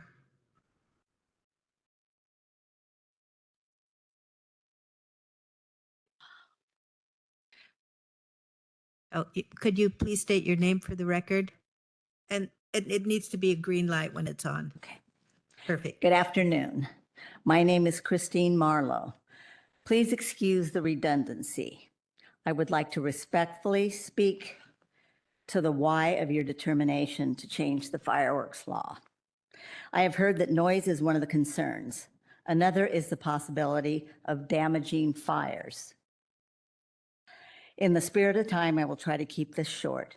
If you change firework laws in Clark County, most people will go to the reservations and purchase, with no revenue to the county and constituents that you represent, large illegal fireworks that will be much, much noisier than what you were able to buy at legal locations in Clark County. If your goal is to change the firework law here in our county, then I'm assuming that you will be regulating and fining individuals. Unfortunately, that will lead to a logistical nightmare for law and fire enforcement. If you are not planning on policing, then what is the goal? I would also caution you to dismiss personal agendas. I do believe that that is not your responsibility. I do believe that listening to the general population is. To address fires, we virtually had no damaging fires last year. All of the firework companies have done an excellent job of firework safety, as is apparent. Changing firework laws will take away much needed funds for many groups that solely rely on fireworks to fund their programs, as the reduction from the government, city, county, and other agencies has almost completely diminished. These are complex times for the majority of Americans. Please don't be responsible for taking away the joy of our most cherished holidays as Americans. We have lost far too much already. I truly appreciate your time and consideration from all of you. Thank you very much. Now I think we're ready to go for those online. We have Wendy Cleveland. Wendy, please unmute yourself and go ahead with your comments. Hello? Yes, we can hear you. Go ahead. Wendy Cleveland. Several years ago, I started a repeal petition to put it to a vote of the people because the council's repeal of the safe and sane only law that still allowed fireworks to no aerials. That petition gained nearly 3,000 signatures with just a handful of volunteers during COVID. People don't want them for a variety of reasons. We don't have enough law enforcement or fire protection to deal with them.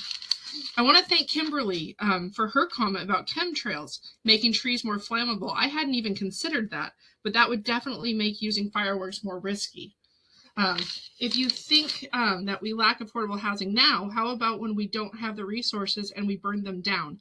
I have heard a lot about fundraisers and the need for funds, and that's valid, but is their need for funding more important than a family's roof over their heads? There are far less destructive fundraisers. The people in the room claiming that the county just wants to take away their fun sound like kindergartners who just had their markers taken away after they were just caught drawing on the wall. Of course they say they will just keep doing it if they want to, and they'll bring their markers from home. Well, there's going to be consequences, as there will be for anyone who chooses to buy illegal fireworks, called law enforcement. Fireworks were a great celebratory tradition of the past, but we no longer live in the same world. We have climate change, increased population, and encroachment on wild areas. Clark County does not have the resources just to deal with this. Technology has also increased. We have drones. The county should seek to be good neighbors with its largest city who has banned them. Enforcement is more difficult for Vancouver law enforcement, with the county allowing them right next door. They traumatize veterans with PTSD, scare and harm wildlife and pets. All of these things are common sense factors that the council should be taking into consideration. To Mr. Silliman, who commented, I would say I have lived here for 44 years, and the nuisance was brought to me. 2 years ago, a large tree caught fire down the street in my neighborhood. When calling for 911 fire aid, I was told that all available units were engaged in a large fire in Battleground. It was up to us. Hope we had hoses. I am asking for once that the council just listen to the common sense and not just the loudest or flag-wearing voices in the room. Better. Okay. Yeah, that's offensive. That was very offensive. Wendy, have you completed your comments? She's done it before, just to let you know. You did. Okay. We have a few more callers. Okay. There's other people that are planning to testify, so we want to hear their testimony. Just a few more. Caller, you've been sent a request to unmute yourself. Please go ahead and do so. State your name for the record and go ahead with your comments. Yes, can you hear me okay? Yes, we can. My name is Brian Ohio. I live in an unincorporated Battleground. I specifically purchased my home outside the city limits so I could enjoy the 4th of July and the freedoms that come with living in outside the city. Fireworks are a long-standing part of the American Independence Day celebrations. I understand the desire to address noise complaints and public safety. However, further restricting safe and sane fireworks will not solve the underlying issues. The reality is that I can create as much noise and start as many fires with safe and sane fireworks as I can with the ones that are allowed now. And as it's been said, it's just essentially an outright ban for us that have been celebrating the 4th of July for our entire lives. Many in the school systems depend on fireworks stands to help fundraise money that local levies and the state can't keep up with the funds that these kids rely on.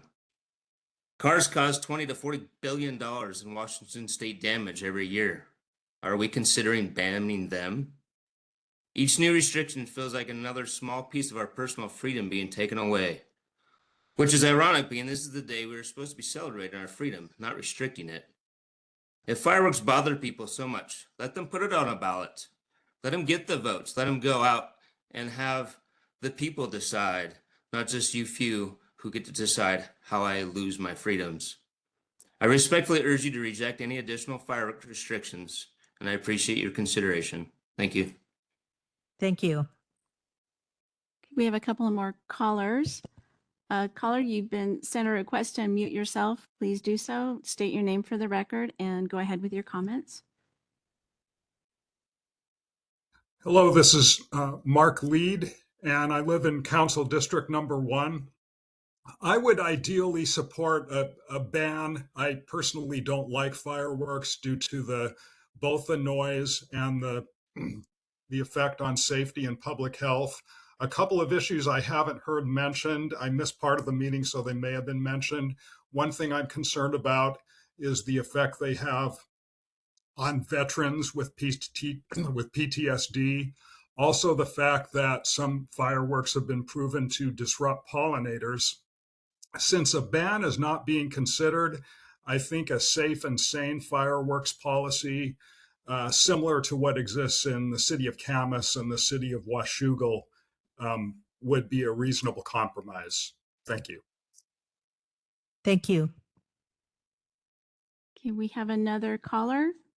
You've been sent a request to mute yourself. Please do so. State your name for the record and go ahead with your comments.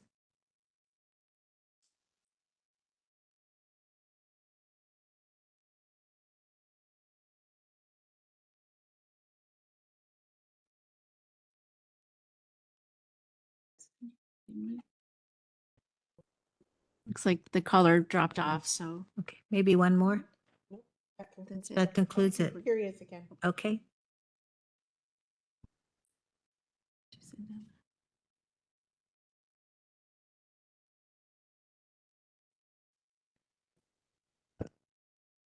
Caller, you've been sent a request to unmute yourself. Please do so. State your name for the record and go ahead with your comments.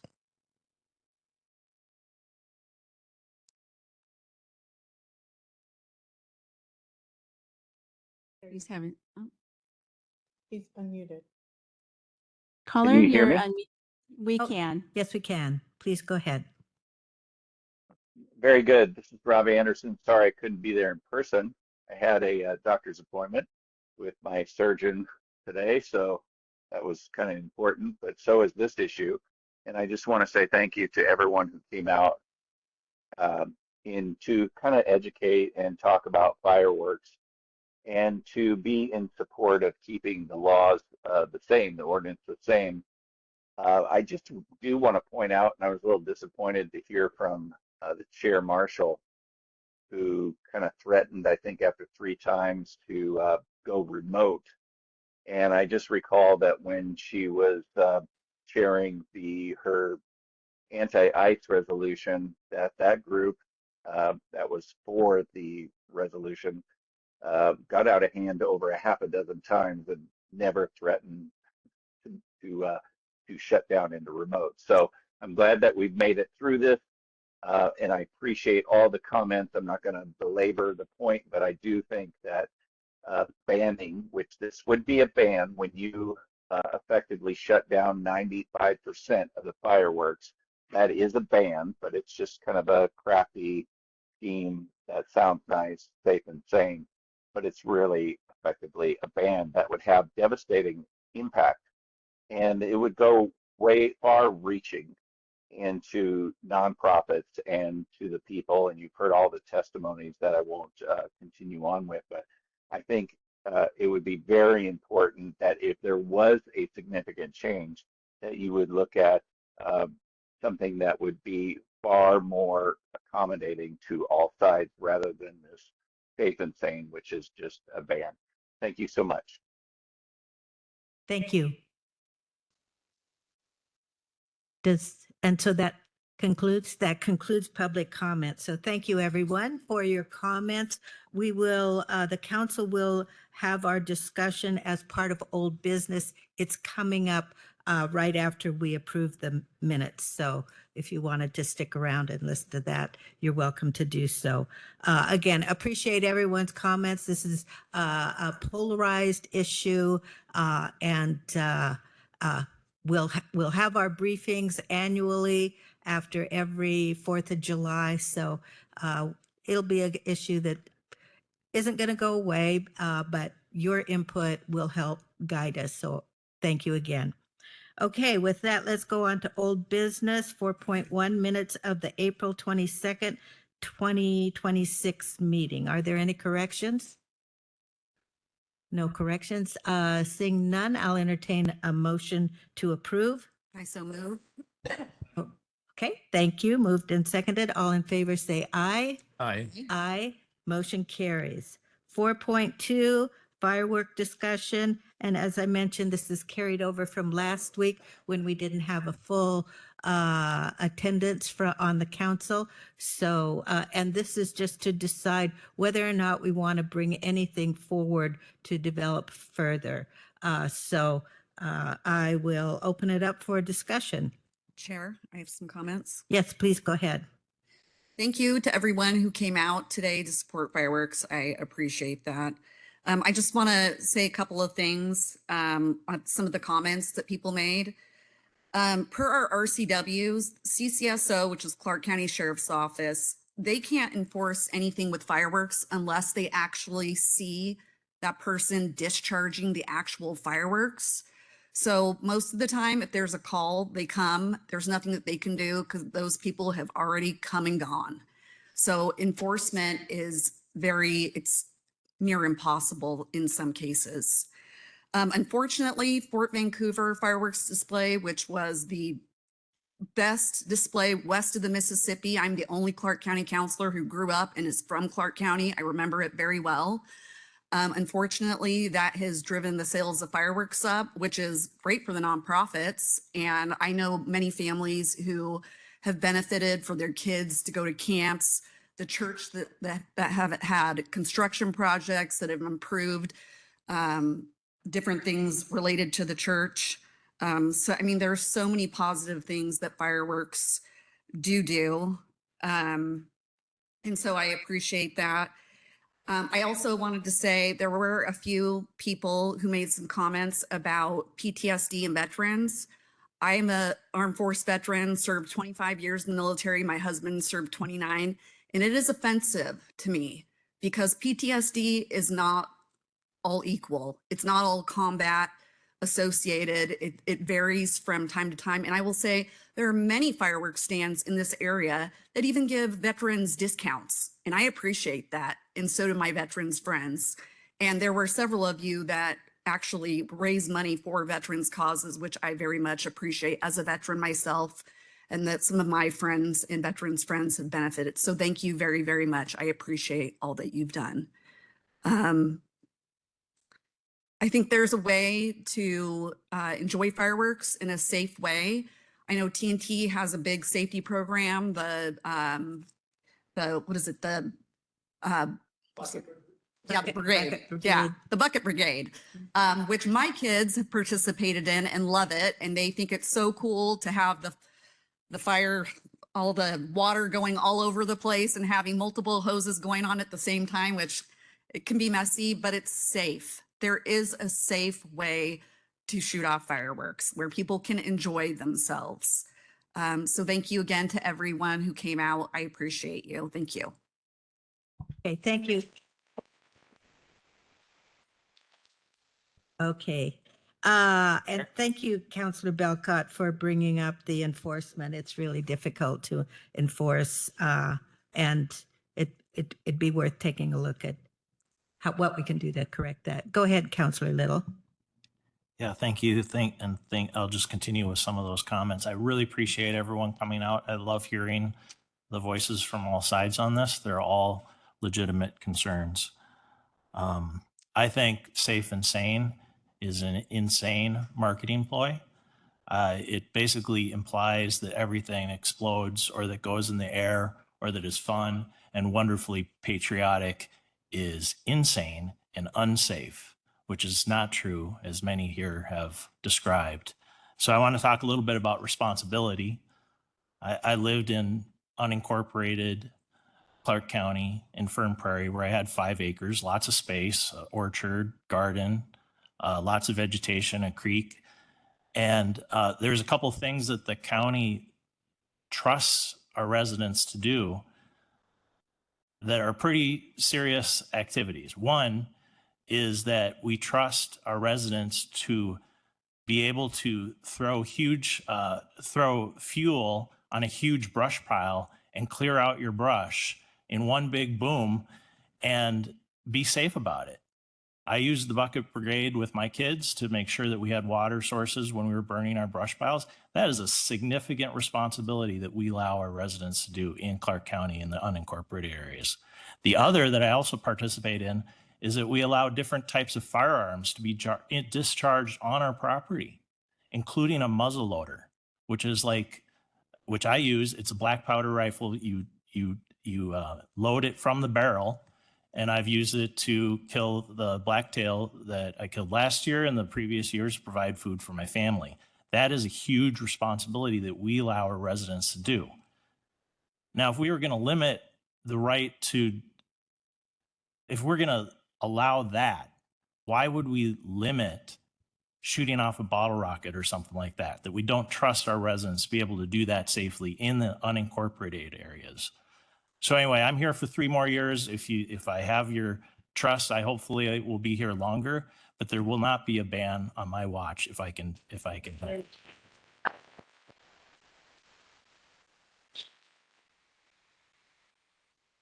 Okay, are there any other comments? And generally we do a thumbs up if we want to move forward with anything in pursuing any sort of further exploration on Safe and Sane or any changes to fireworks. Are there 3 thumbs up? Chair, I have some comments. Yes, please. Again, thank you everyone for coming. And I will just say this is a very tough issue. And I'll start with sharing memories that I have as being a kid. And it's interesting because I lived right on the other side of the river and I enjoyed the fireworks at the fort from the other side of the river. Moved here when I was 21.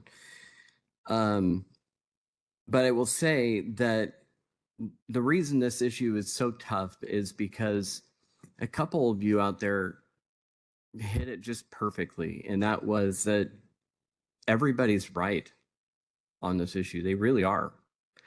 I have very fond memories of when I was a kid.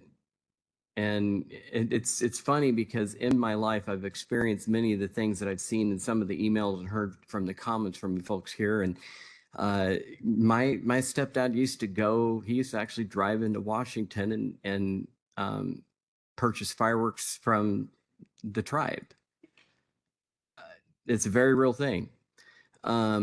Because you could get fireworks there that did more than we could where we lived and where we stayed. And I also remember my cousins used to live in Vancouver and we would come there sometimes because again, in Vancouver, you also could shoot off fireworks that were not allowed across the river.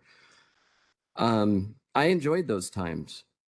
And one of the things that I would say about it is it truly is, and I have chosen not to carry on that tradition for whatever reason. I really enjoyed it when I was a kid, did some really stupid things with fireworks. I'm lucky I'm still here today. But maybe it's the cost, I don't know. But for whatever reason, I have not really carried that tradition on with my kids. We used to I used to take them to the fort. That was what we did on the 4th of July until that ended, unfortunately. Other than that, we sometimes will go to various people's houses who sometimes have fire displays.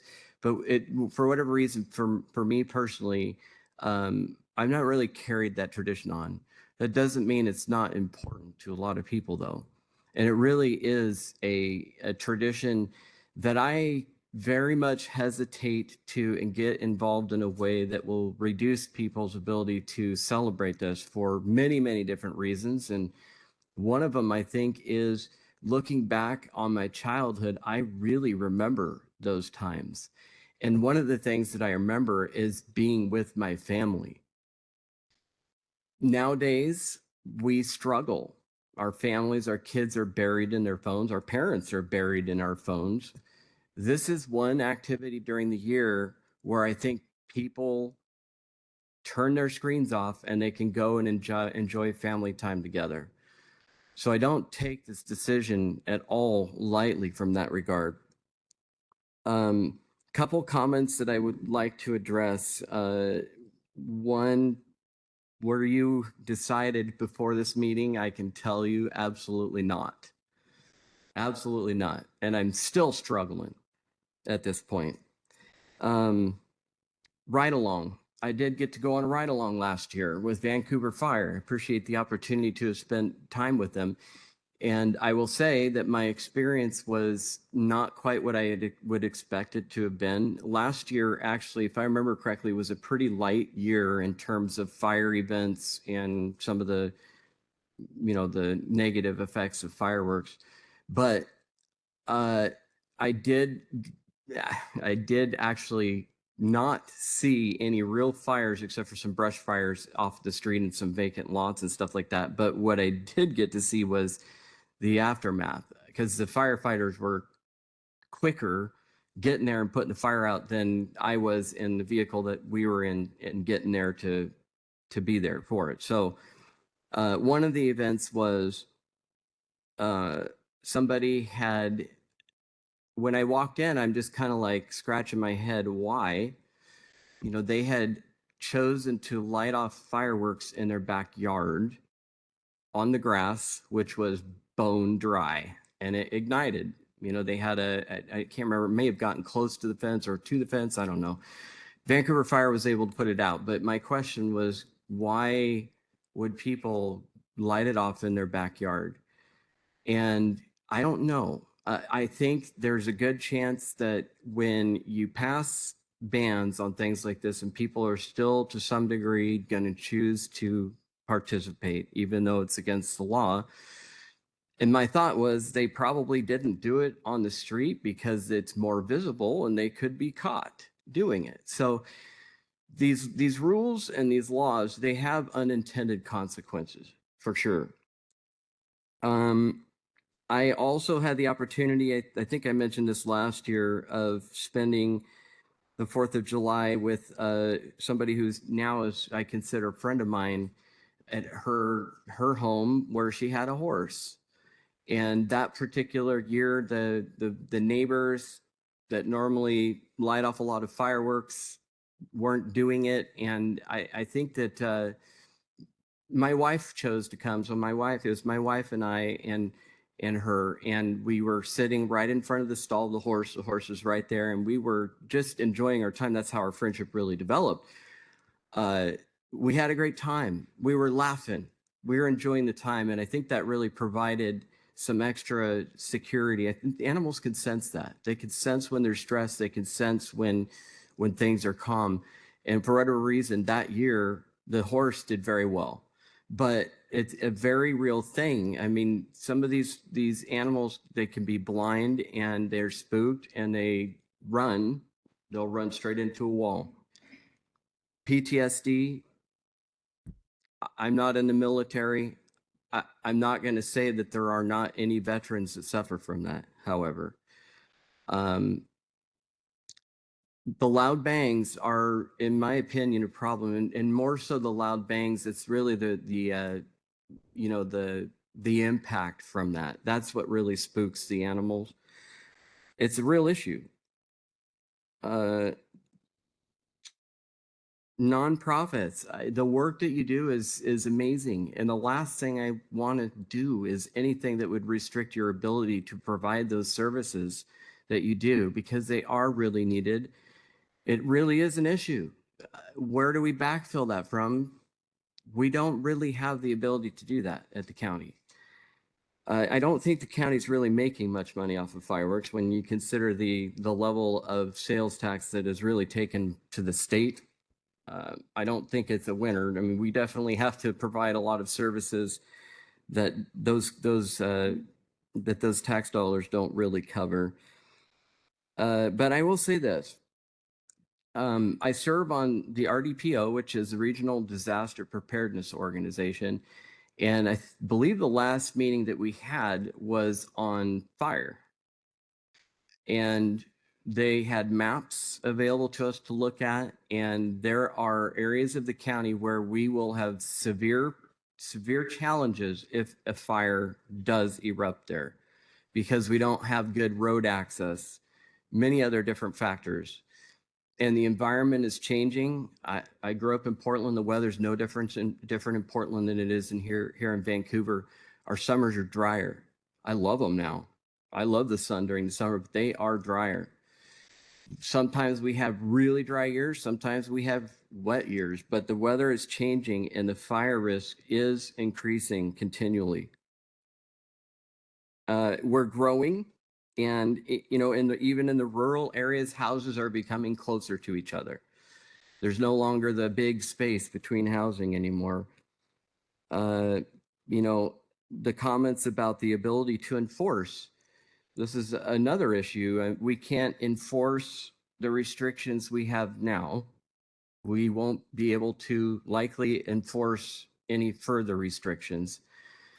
What that means for further restrictions, I don't know. And the reality is, any change that we make, there are going to be people that don't. Oh, one thing back to my trip with the firefighters last 4th of July was, all of the fires that I went to were in the city of Vancouver, where there already is a ban. So what I'm saying is there's no silver bullet to this at all.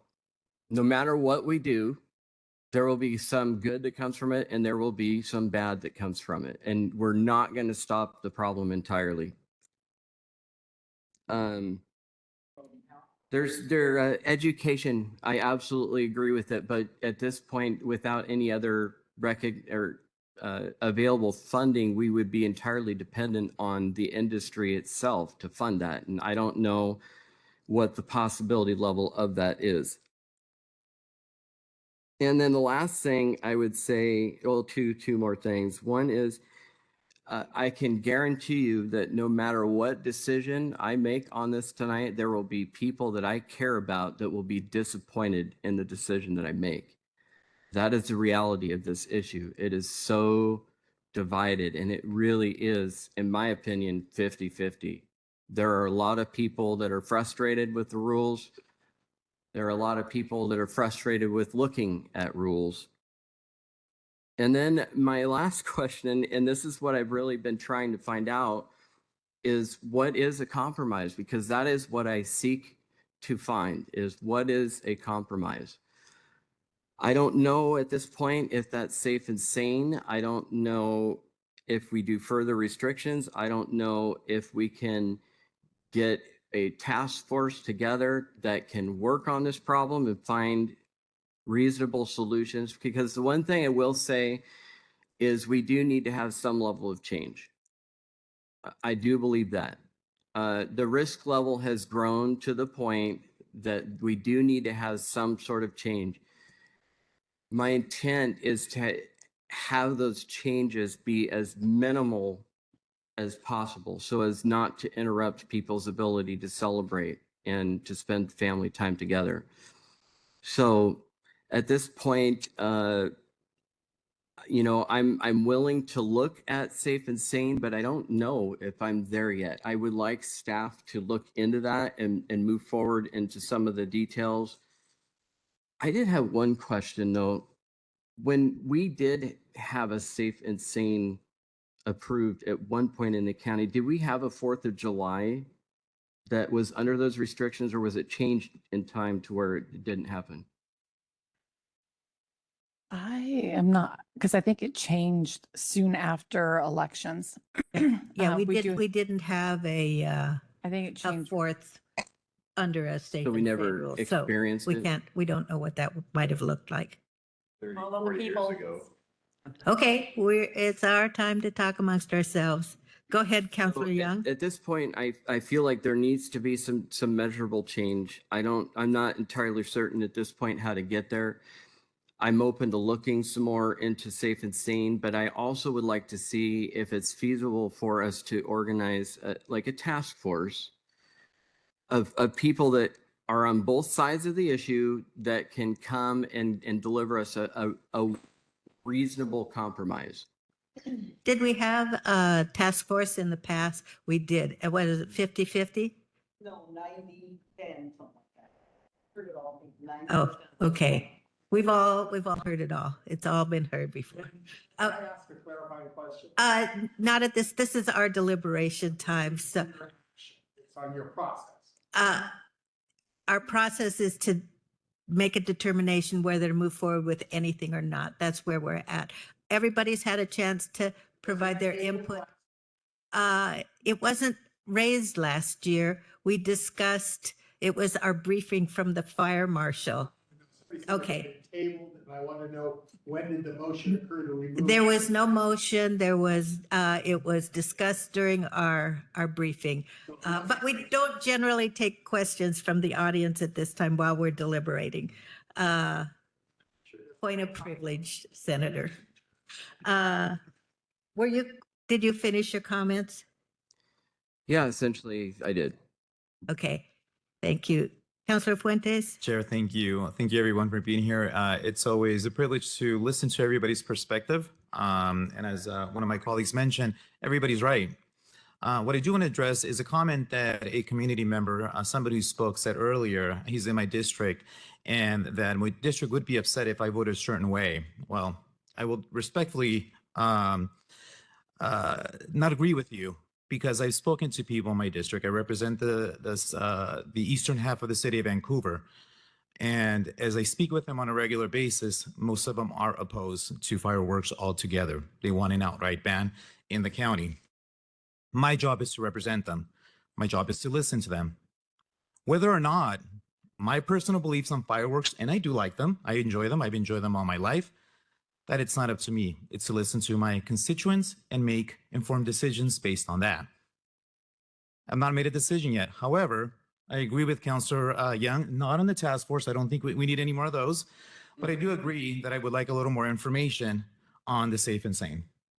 Again, it's information only to utilize to inform my decision. And so that's where I stand on this issue. Chair, I would just Yes, go like ahead. to add to, for staff purposes, looking into this, I want to, safe and sane, I think can be just different. I think different policies all over. I don't know how we do this, but I want to really figure out what fireworks are really the ones that are providing the highest level of risk. I don't want anything that's low risk being caught up in that. So I don't know how we do that. Okay, so we've heard from a couple that more information is desired. I would say, in as much as just having these forums where we chat about it, it raises the public education and awareness. And I've heard from some people that after last May that there was more cautionary measures put into place. Just someone mentioned that. So I think that's a good outcome. I think that what we can do by way of education, what we can do by way of enforcement. And I think a couple of years ago, we identified some state legislation that might need to change to help make that easier at the local level. So I think there's some work that Jordan, our policy person, can do to bring more information back to us. It just sounds to me like this is really difficult to find a middle ground. And like Julie Olson, I received more emails wanting to curb fireworks than any other issue from my district. So it's very, very difficult. But if I could summarize, it sounds like we're not ready to move forward with anything specific. We'll work with Jordan and pass our concerns on to him. And if there is further discussion about it, that will be scheduled. It'll be on agenda, and we can discuss it further. Have I captured what at least three of us might be interested in? Councillor Young and then Councillor Little. We would need to have a public hearing also, so people are aware that Ultimately, but I think it would come back to a council Right. time meeting. if we before- chose to make any changes if to we the ordinance, it chose would to make be a any public hearing. changes, and then it would go to a public hearing, and there'd be notice and another opportunity to weigh in. So when are we tabling this till when, so that they all are aware, so that they can plan accordingly? I don't think we have a date certain. I don't know if anyone had a date certain. I don't think we have a date certain, but we have more questions that we want to find out more information, and we'll work with Jordan on that. I just want to make a comment that while everyone was talking, we were handed an advisory result vote back in 2013 of constituents voting for fireworks. It was 60.26% yes for fireworks and 38.74% no. I kept track of all the testimony today. The people that support fireworks way outweighed the no's. I mean, by a landslide. And I find it very interesting that we're giving this advisory vote, but never once have we been given the advisory votes related to light rail that constituents have voted 3 times for. So, But yet they go Councilor out of their Gonzalez? way. Okay, just a moment. I believe Councillor Little was next. Thank you. And I do want to respect all opinions out there. I did receive a lot of emails of folks that maybe were uncomfortable coming live, that were concerned about things. My dog gets really scared of fireworks, freaks out actually. I was evacuated in the 2022 fire. My whole family had to evacuate actually twice. I watched the fire from the fire area, from the fire station. Yet I'm a strong supporter, as I've said, of fireworks and the ability to do so. And I'm clearly in the minority here, of what to do next, which I think is we just leave it at status quo, so you don't have so many question marks about what we're going to do. You're going to wonder what we're going to do now. It's going to look like we're going to be banning something. So if we're looking into sane and safe, as they call it, I'm curious, are we looking at it for potentially the entire area that we have jurisdiction of, or are the folks who are interested in doing that just thinking in the Vancouver UGA area? I think that's one of the questions I have. I don't have an answer today. I'd be curious about how that might shake out. Sure. Yeah, I would agree. I mean, the rural area is very different from the urban area. So I think we would need to have different evaluations for each. But I just wanted to respond to Councilor Belcott's comment. I asked for this to be here because one of the things that I was considering entering this meeting was looking at the dates, and you're incorrect. You're actually backwards on your figures.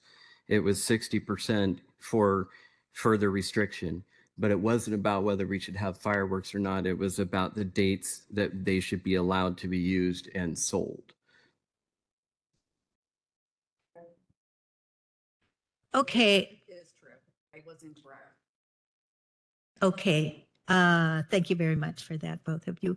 I think this may be as far as we can get today, that we'll work with George. We can pass any specific questions or requests for information, probably to the fire marshal and to Jordan. And then if there's momentum, two counselors can ask for this to be brought back. Is that as close as we can get? Okay. Again, thank you very much. The issues you brought up were very valuable in helping us to deliberate. This is not at all an easy issue in our community. So again, thanks for being here. I have one critical piece of information for you that I didn't get to share. Okay, you can submit it in writing. We'd like to hear Thank it. you. This is, okay, The most injuries in the forms of burn. you're out of order. You can submit information online. Thank you very much.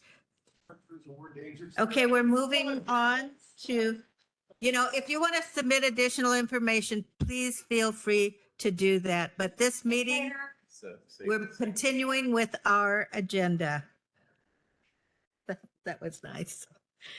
Okay, moving on to new business. And thank you, council. I know this is tough for us to deal and talk, and I appreciate all of your comments. Thank you. Okay, new business, proclamation request, Therapeutic Court Month, May 2026. Is Jordan? Well, okay, how about we take a 5-minute break? Thanks. We'll come back at, oh gosh, it's 3:30.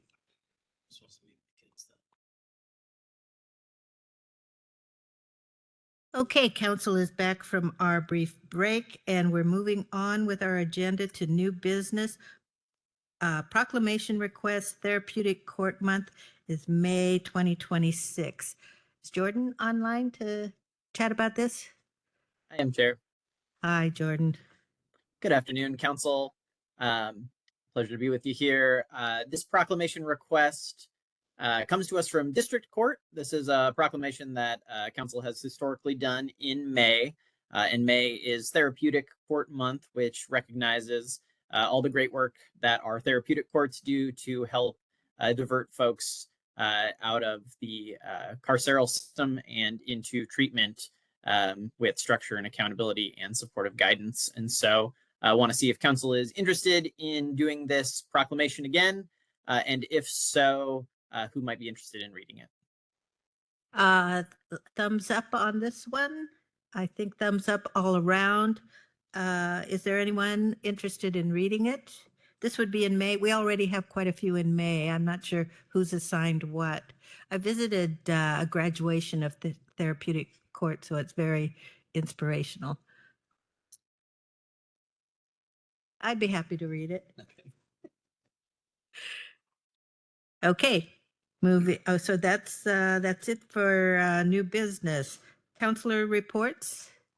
I just have a really quick one. I think I brought this up a couple of weeks ago, that I signed in on interviews to interview the new executive director for AAA DSW, which is the area aging agency and disability of Southwest Washington. I think I got that right.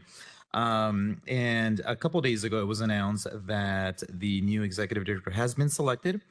His name is Joel Voltaria, and he will be the new executive director beginning May 4th. And just a really quick background on Joe, who was an excellent candidate, very energetic, very charismatic. I can definitely see him doing a great job in connecting with community and doing the work at the agency.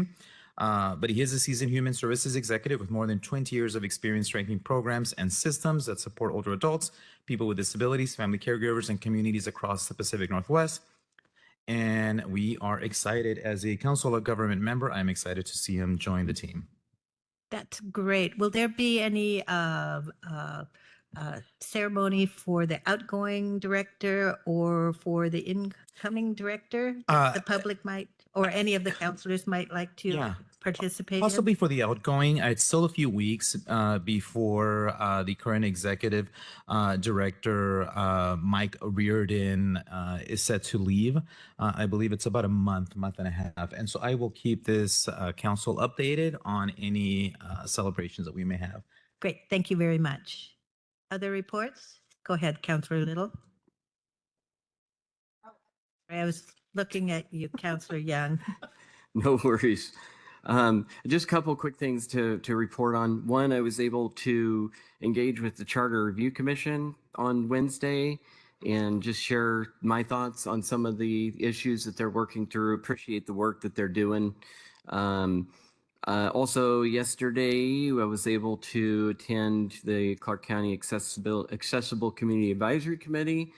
Great group of people every month. I enjoy what they're working through, and there were several things that we talked about, but I think next month it's going to be presented for them, the plans that were before us a week or two ago for the fairgrounds. So they're going to look at the projects that they have there and offer their insight on accessibility issues. And the last thing, and unfortunately, Councilor Little had to leave a little bit early, but I'll check in with him. But I was able to attend a meeting last night of a group called Vancouver Wildlife. And it was a very interesting discussion. And they are an organization, I probably shouldn't speak for them, but they are very interested in the Skamania fish hatchery being closed. And so, we as a council have supported that remaining open. I promised that I would get them into contact with Councilor Little since he's a champion on this issue as well. But it looks like the Skamania County also has been involved in this, and perhaps we can combine and have like a joint letter, with multiple different organizations that are asking for the funding to come back for that. Okay, thank you. Anything else? Councilor Belka? Nothing?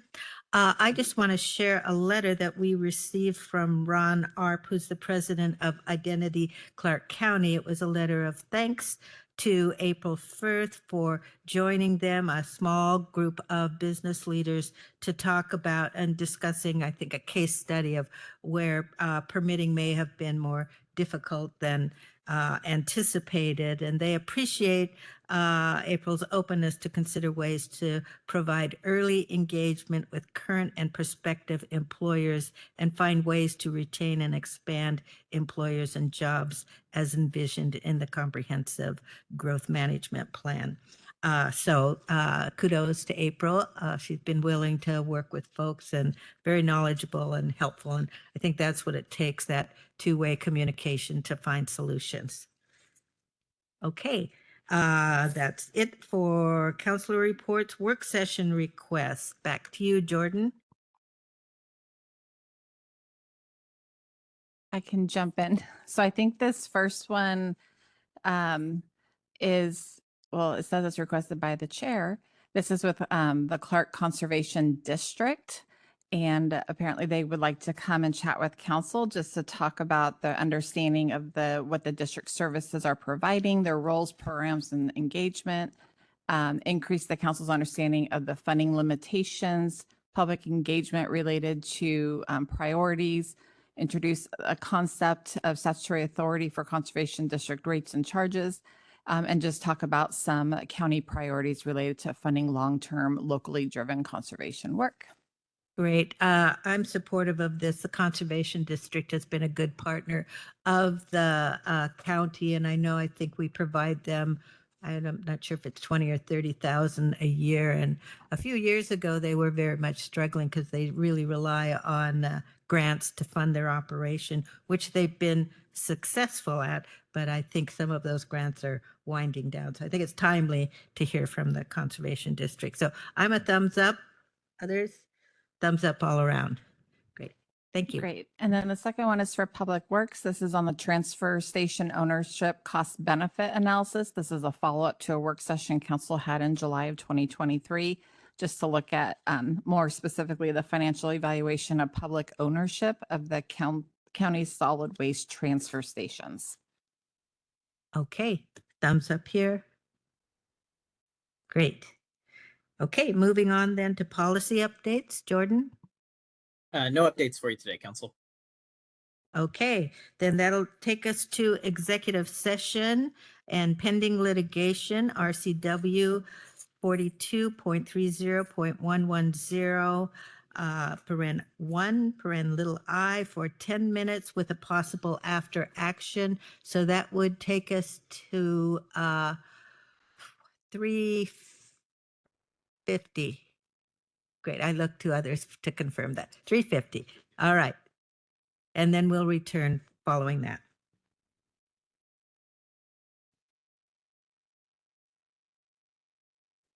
Okay, Counselor, the council has returned from our executive session. Is there a motion? Chair. Yes, go ahead. Yes, there is a motion, and it's to move to allow council to select venue in the insolent MDL matter on behalf of Clark County. Thank you. Is there a second? Second. Moved and seconded. All in favor say aye. Aye. Aye. Motion carries. That concludes our agenda, and without objection, this meeting is adjourned.